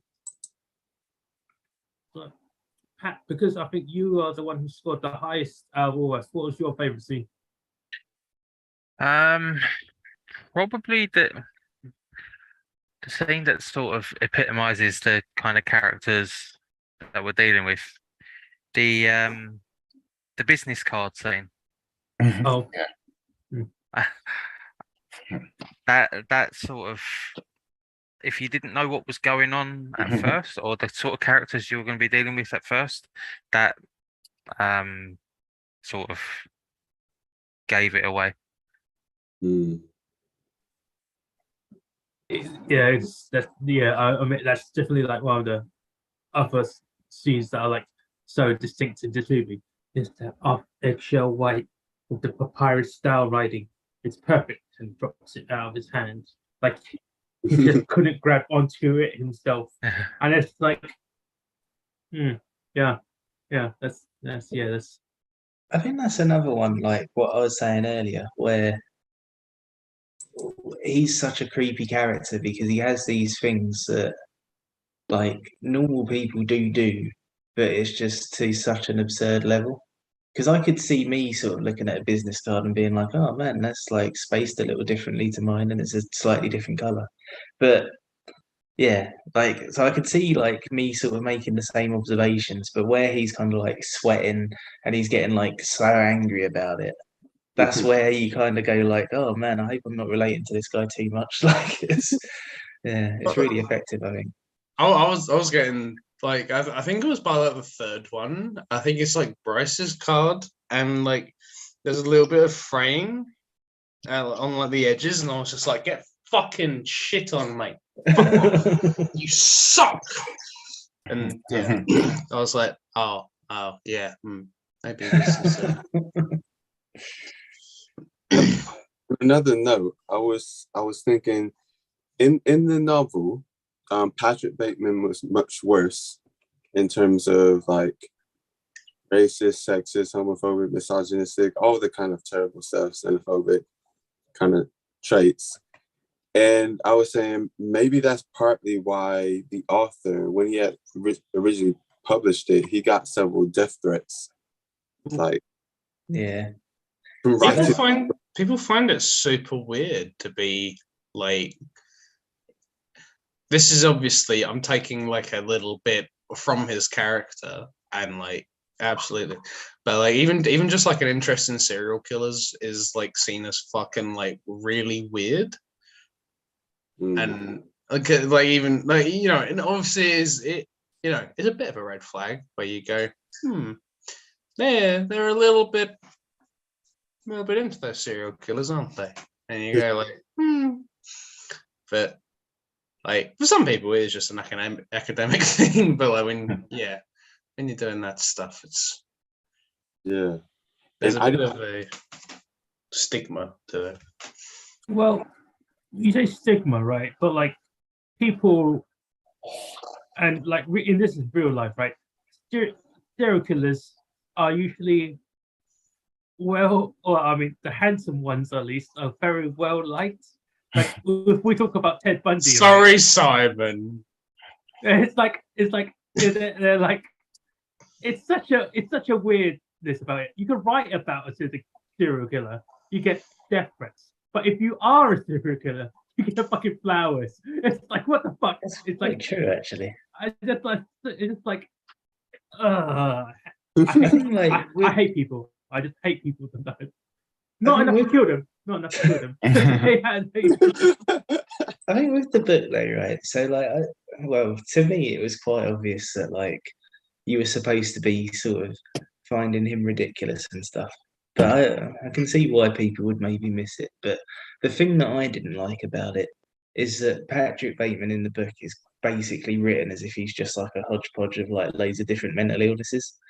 And it's that thing of like, I don't know, I don't really like the idea that because you're schizophrenic, you might kill someone, and like things like that.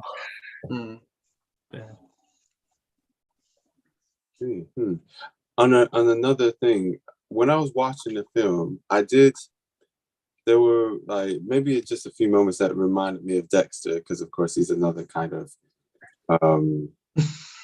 high low function psychopath, but he's trying to do it in different ways. I didn't realize in Dexter, he used this Patrick Bateman as one of his aliases at one point. Oh, I didn't realize that. So I was just like, they put a little Easter egg in that show about film. Can you imagine being like a receptionist at a doctor's or something, though, and being like, Patrick Bateman? Oh, no, don't serve him. Can you imagine being one of us, though? One of us where you're a receptionist and someone's like, hi, I'm Patrick Bateman. I'm like, hold on a minute. Something's not right here. Are you really unlucky with your birth name, or did you do it on purpose? But in either case, please go away. Someone's just done it and just gone like, hi, I am Predator. And I'm like, no. Just leave.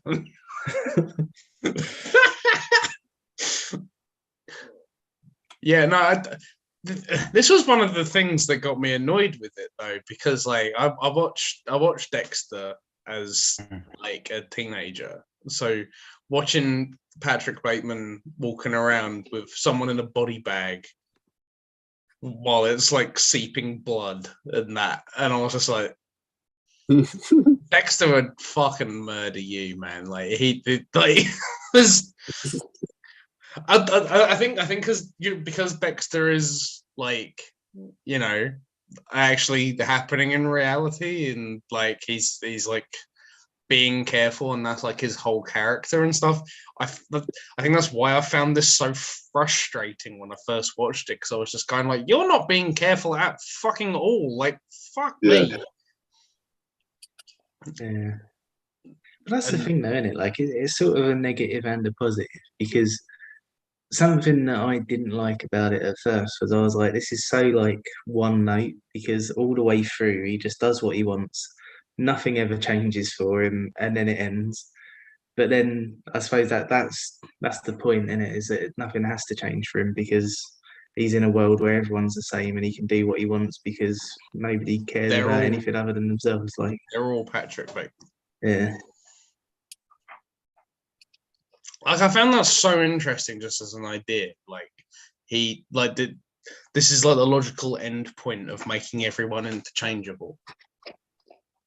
Like, someone has to murder, and someone has to become this much of a fucking maniac to like distinguish themselves and it doesn't happen, no one recognizes him because it's America. And sorry, man, like, you know. God bless America. Huh? God bless America. Everyone's insane, but like you know what I mean. Because You know what I mean? I find that so interesting as a concept. But yeah, it's yeah, no, it's something that's kind of lost in transit. Like, I think that's the thing though, like it's a bit of a fish hook because like if you sort of like follow it as it's presented, it's a very flat sort of thing where I don't know, I don't think it really goes anywhere on its own. But then if you listen to what the director says her intention was, and you sort of like give it a sort of best faith interpretation based on that, it sort of comes back round and becomes interesting again. But I think you only get the interesting part by listening to her, which is a fault in the film, man. yeah, it's just it's one of those things where I'm like, right, so him being caught is why I'm invested in this. I'm not invested in this because he's a fucking cunt. Because I'm not invested in it, so I'm just waiting. And then it just doesn't happen, and then that was the kind of that was sort of the point. And it's like, okay, well, this kind of fails on multiple levels, then, because I was hoping he'd get caught. I thought he was imagining all of it. He wasn't. He didn't get caught. That's the point. Okay, cool. I can't really get emotionally involved in this. There's too many layers of like meta here. And it's like, yeah, this was a clever film you made, but I'm not in it with anything. Like, I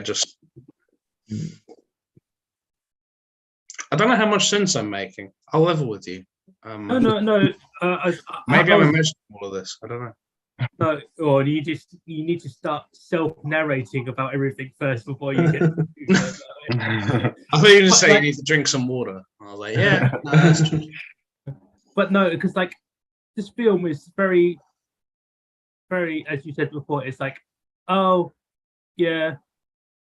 So the level of meta is so weird about it because like you have the book telling you one thing about it being ambiguous, then you have the director and screenwriter say no, it's not supposed to be ambiguous, but you have the original author of it says, well, you've made it really ambiguous.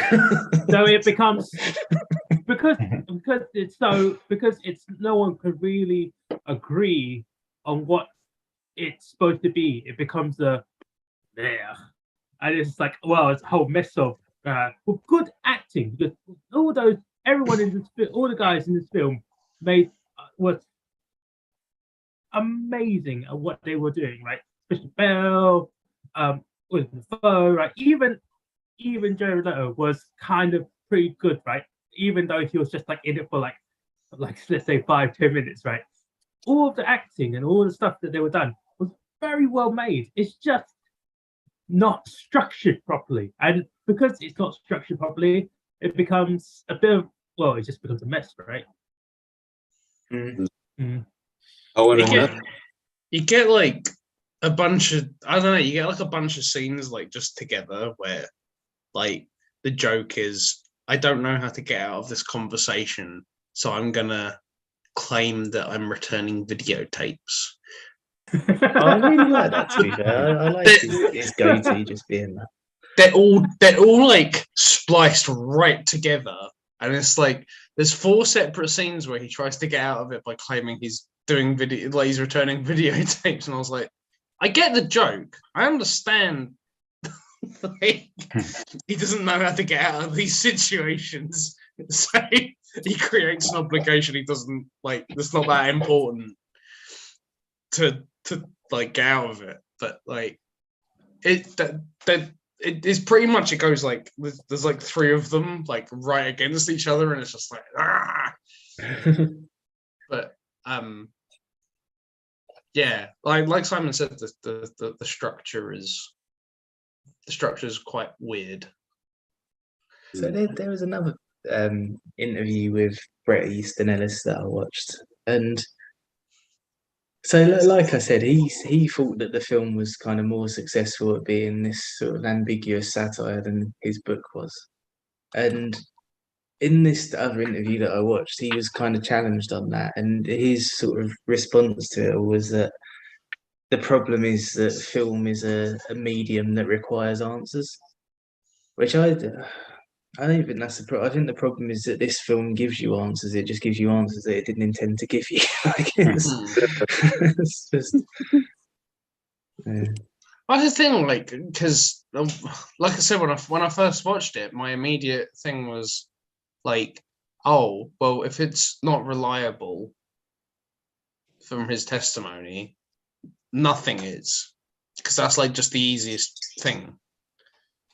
And it's like, oh, that was a dangerous route to go down if you wanted people to be looking at like the ambiguity of like what happened and what didn't. Because it's like as soon as he goes, oh, none of it happened, it's just kind of like, oh, well, I guess none of it fucking happened then. Yeah, but isn't that because that's the problem with us as moviegoers? That's the problem, right? Because there's two other films that have like not just mostly ambiguous endings, and it's the two films are Inception and The Joker, right?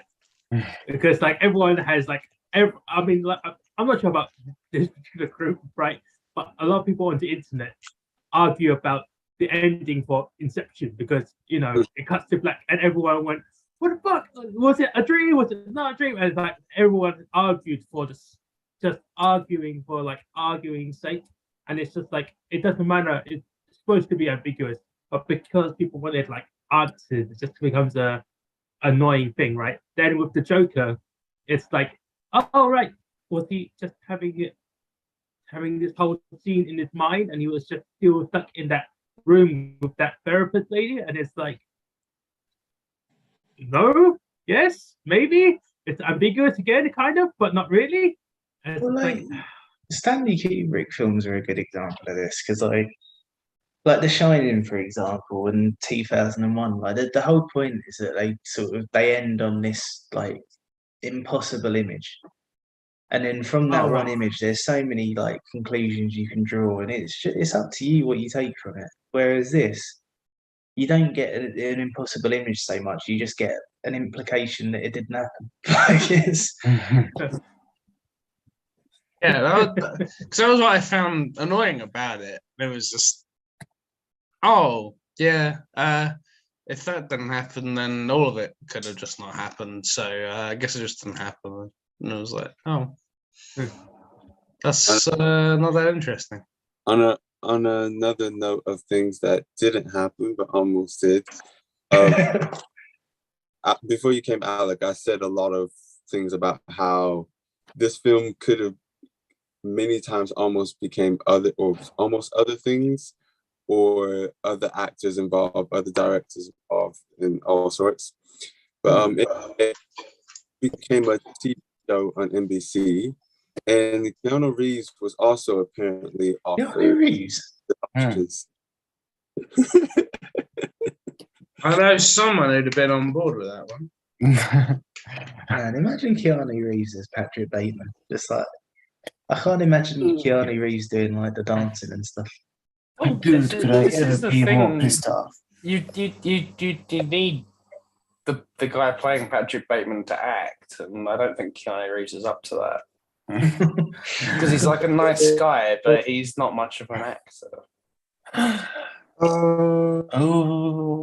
Fucking. Well, I mean, well, no, it's mainly because the character's name is not John. Do you know how many characters Keanu Reeves has played a character named John? It's like, can we change his name to John Bateman? No? Okay. No, that explains why another John likes him so much. I love the idea of that audition with Keanu Reeves being like, look, you call him Patrick if you want, but I can't guarantee I'm going to answer to it. He better be Keanu Bateman. Oh, man. But Could you yeah. imagine that? You're just doing like a fucking thing about people being interchangeable, and then you go like this guy, your main guy's called Keanu Bateman. No, he stands out a bit. Yeah, Alice, who is the original writer, he wanted Johnny Depp. Yeah, I think that could have worked. I guess the only thing with Johnny Depp is like, I don't know, that scene where his face is full of blood would have been terrifying with Johnny Depp's face underneath it. This is the thing, it's like a weird balance because I heard like DiCaprio was in for it as well, and it's like you kind of need someone who's really fucking good at acting, but like who can be like really interchangeable with people. And it's like Christian Bale, that's perfect because like I don't know, like his main thing is like having anger issues, but like he has like this thing of like just being a bit of a just a bit of a chameleon, I guess. Well, I only realised like 5 years ago that Christian Bale wasn't the same person as Christian Slater. But like he goes through like these weird like therapies and stuff to like morph his body into doing stuff, and it's like, yeah, Christian Bale's really like he's a fucking excellent pick for this. Like I feel like DiCaprio could have done it, but like I don't know about. You don't want to give him. You don't have like. I don't know if Johnny Depp could have done it because like I find Johnny Depp quite. He's quite. I don't know. He's got kind of like a personable kind of quality to him, and like I don't know. Like I said, I think DiCaprio could have done it because you can have him be. I don't know. I think you got to go into this going like, oh, it's this actor. Yeah. Like also, and Bale's good at that, but like, yeah, I don't know if he could have done it with them. Also, to keep in mind, the reason why he was like one of the last choices, he also personally really wanted to do this role. He kept trying to like get picked in a way. He was persistent on it, but he was until this point. This was, I think, one of his first proper lead roles in a big film. He was always a supporting role, a supporting character. And obviously more recently you had other actors that were considered first that had done things recently, Brad Pitt, Leonardo DiCaprio, and other people who had proven themselves. So people thought this was going to be like career suicide, didn't they? People thought it was going to be like career suicide. Yeah. Doing this. And obviously he was just like, well, I'll prove you wrong. That's the thing, like Christian Bale's like a fucking standout for this one. Obviously. But yeah. It made me laugh how you talking about the kind of basically aspects of method acting he kind of does to kind of get the character the best he can. And just getting ready for the role. Afterwards, he was method acting. No, there's aspects like Christian Bale aspects of method acting to stay in this role, to kind of do the things like, for example, the routine he does, the skin routine he does as one thing. As soon as he got the role, he did that every single day. On top of the kind of workout kind of stuff that he had to do. Of course, he had to work out for like hours and hours every day and have trainers and stuff. But it did make me laugh as well how afterwards he was just like, I am so sick of chicken. Wait, did you say he did that skin routine every day? Yeah. But is that why he could peel off that face mask off so perfectly in that film shot? Because like, have you tried peeling off face mask? It doesn't come off that perfect. Exactly. It's so creepy how that happens. yeah, the director had the same words. She was so worried. She's like, please, please don't. And he just like, yes. But also with that scene, what made me laugh as well was that literally all the women on the crew came to watch in that scene specifically who were involved in the film.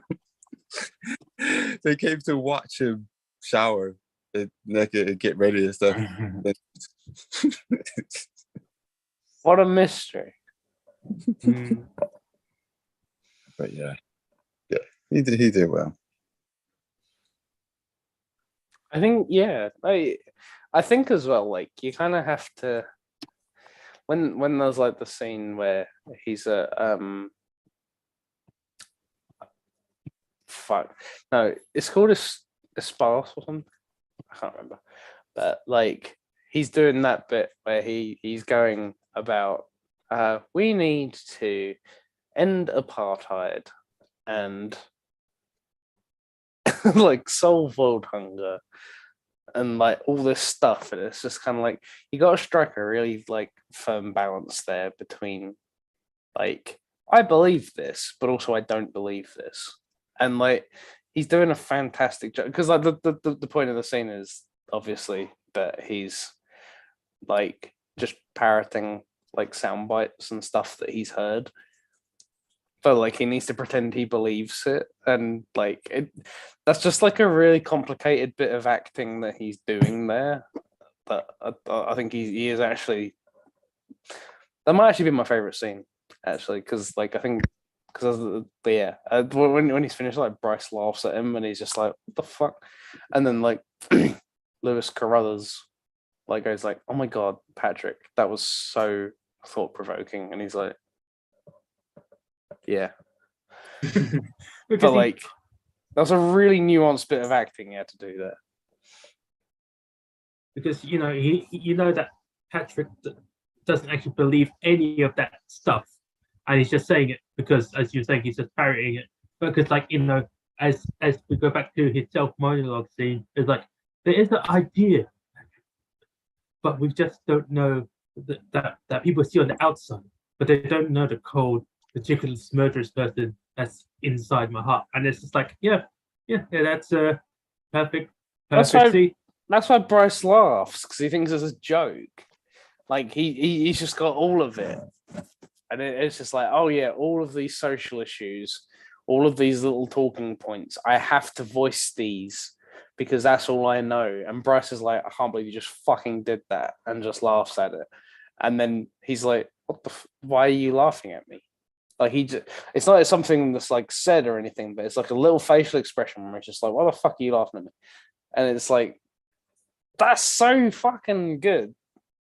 He thinks he's doing the talking points he has to do, but it's just so obvious what he's doing that Bryce thinks it's a joke. And it's like that's a nice bit of acting. That's a nice bit of writing.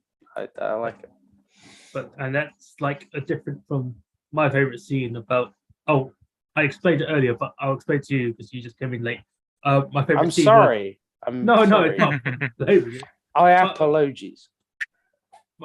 My favorite scene was where Lewis shows him his business card, and he's like, "I gotta kill this motherfucker." Puts on his gloves, goes into the men's bathroom, strangle him, and it's like, "Oh, Patrick, mwah, what we shouldn't be doing it here."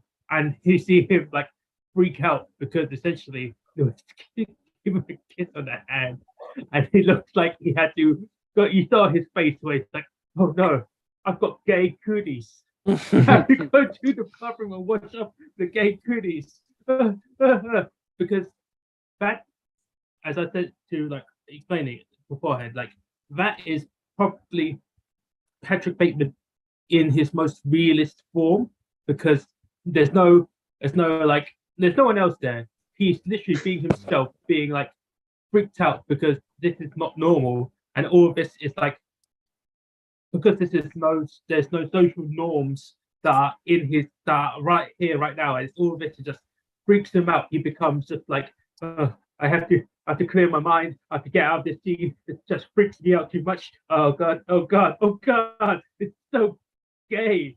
And it's like, and he had to like literally run out of that bathroom. And even then, when then afterwards, he hears Patrick, and like he hears his voice and turns around, it's like, oh, it's like, ugh, it shivers again. Like, yeah, that's to me is Christian Bale portraying someone who is such a big homophobe in such a perfect acting way that it's like that's he did it so well, and it's like I gotta give that's definitely like props to the acting. I've got to actually double check what my score for the acting is. I might have gave it That too low a score.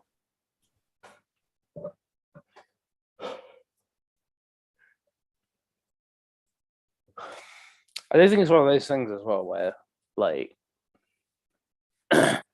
he's got he's like kind of appointed himself as like mouthpiece of this like group, and you go all these things where he's going like, hey, you know, call it with those anti-Semitic remarks, and like it's something you go like, I don't believe you fucking care about that like at all, but it's something that you don't want said, that you have to be seen to oppose. And then you kind of just see it later where you just kind of going like, yeah, I thought like judging from all of this, I definitely don't believe you really give a fuck about anti-Semitic remarks. Like it's a little power play thing he's doing. Not unlike Tory Britain. Well, yeah. It's like, hey, you know, cool it with the anti-Semitic remarks, and it's like, yeah, no, you look like the good guy, like good guy. Not to say you shouldn't cool it with anti-Semitic remarks, but being seen as the guy who calls it out like elevates you a bit, like in the social standing, and like that's all it is. It's not that he actually cares. It's just a nice little like just having that be the beginning scene is like just a nice little encapsulation of him, and it's something like, hey, social issues, and it's like that's all it is, isn't it? It's not actually that you care. It's just social issues. Someone take the ball off me, fucking hell. No. Essentially, as like the whole general things that we like take away from the film is capitalism. A little bit is okay. Too much is bad. And what was the other thing that? What was it that you guys said? Capitalism is also really bad. Yeah, that's it. But yeah, has everyone done their favorite scenes? Yeah. I think so, yeah. Oh. I mean, there's tons we could probably say about this, but honestly, I'm tired. That was a brilliant way to wrap it up, man. Let's do this. That was a brilliant way to wrap it up. Thanks. So, do anything else before? Actually, is your pick next, Alec? Wait, Yes. Alec, you've disappeared. No, don't disappear. I'm still here. Don't worry. I'll be back. Like, give me like. All 2 right. minutes. Like an ending statement. All Go, right. go, Alec. All right. So, as an ending statement, I think we all agree that this film was well acted, decently well made. The story sucked. No, I don't think it sucked that much. It just wasn't as compelling as the first time I watched it. Oh, okay. Let's say okay. Let's not say sucked. Then let's say it lacked a little bit from what it could have been. Yeah, definitely, man. I think it's a very good film, but I don't think it's anywhere near as good as it could have been, or anywhere This- near what the director wanted it to be either. This is one of those rare occasions where the talent saved the writing. Yeah. Oh, a little yeah, bit. definitely. And just imagine if Nicolas Cage did this role. I would have won an Oscar, mate. Nick Cage hasn't won an Oscar. Yeah, yes. Oh shit. He won an Oscar for a film that we watched a couple of rounds ago. Oh no! But yeah, Which film was that? Leaving Las Vegas. Simon. Oh, Simon, don't play into it. For fuck's sake. He knows. But yeah, I feel like for an ending statement, like this is a lot more nuanced than I gave it credit for. But it is still like quite limited in what it's trying to do. I don't think it's completely successful. Quite a Potato. polite way of putting Hmm? it. I said that's quite a polite way of putting it. Yeah, I don't know what's happened. I've like lowered my score and gone, that's a 7.3, and I've gone, I thought quite well of that before I gave it a 9. Like, it's a weird little balance. Yeah. Anyway, I'm gonna put Emmanuel out of his misery. So, what is your film next week, Alex? My film for next week It's Pat's favorite film. is Pat's favorite film. It's a little It's film. not. It's a little film called No, it's not. It's a little film called Lilo and Stitch. Pat hates it. Oh, But yeah, it's Lilo and Stitch. okay. All right, Emmanuel, fucking hell. Jesus. Oh no, it's fuck. just like departure from 3 films about Yeah. sci- Yeah, we've Well, had 3 like slasher films, and it's In like, all fairness, oh, nice. Lilo and Stitch is kind of about a psychopath. Like he's just quite fluffy. I mean, my cats are psychopaths. But there you go. Okay. Yeah, Rob's never seen it. I think this round's been a bit too fucking heavy. I was gonna pick something else entirely for this, but yeah, specifically because we're gonna have all these fucking psychopath films. I wanted to have one where he's at least like, you know, aesthetically pleasing. So yeah. Oh, nice. Thank Okay. you. I wish you had gone with a psychopath film. Fucking shut up. But yeah, we're gonna Hawaii. Yeah. When we Uh, going? Next week. Right now. Teams. I'll Basically, pack my bags then. the film basically transports you to Hawaii. I'm not paying for anything, is what I'm getting at. But yeah, Oh, such a letdown. yeah. But yeah, I thought this would be a nice one to do. Considering we're all just doing just shitty slasher films. So, yes, bless you. What? Hmm? I said what? Yeah, these are all Say shitty, what? all shitty little slasher films. I wanted a nice something or other. Hmm. Yeah, you're looking at me like that, but Psycho's a bit crappy. Texas Chainsaw No. Massacre's very crappy. Yes. American Psycho, yeah, it's okay. Get Out's pretty good, but yeah, we gotta get off the heavy, and now we gotta talk about like, you know, just child ownership, I guess. Like, you know, Wait, what? You phrased that really badly. yeah.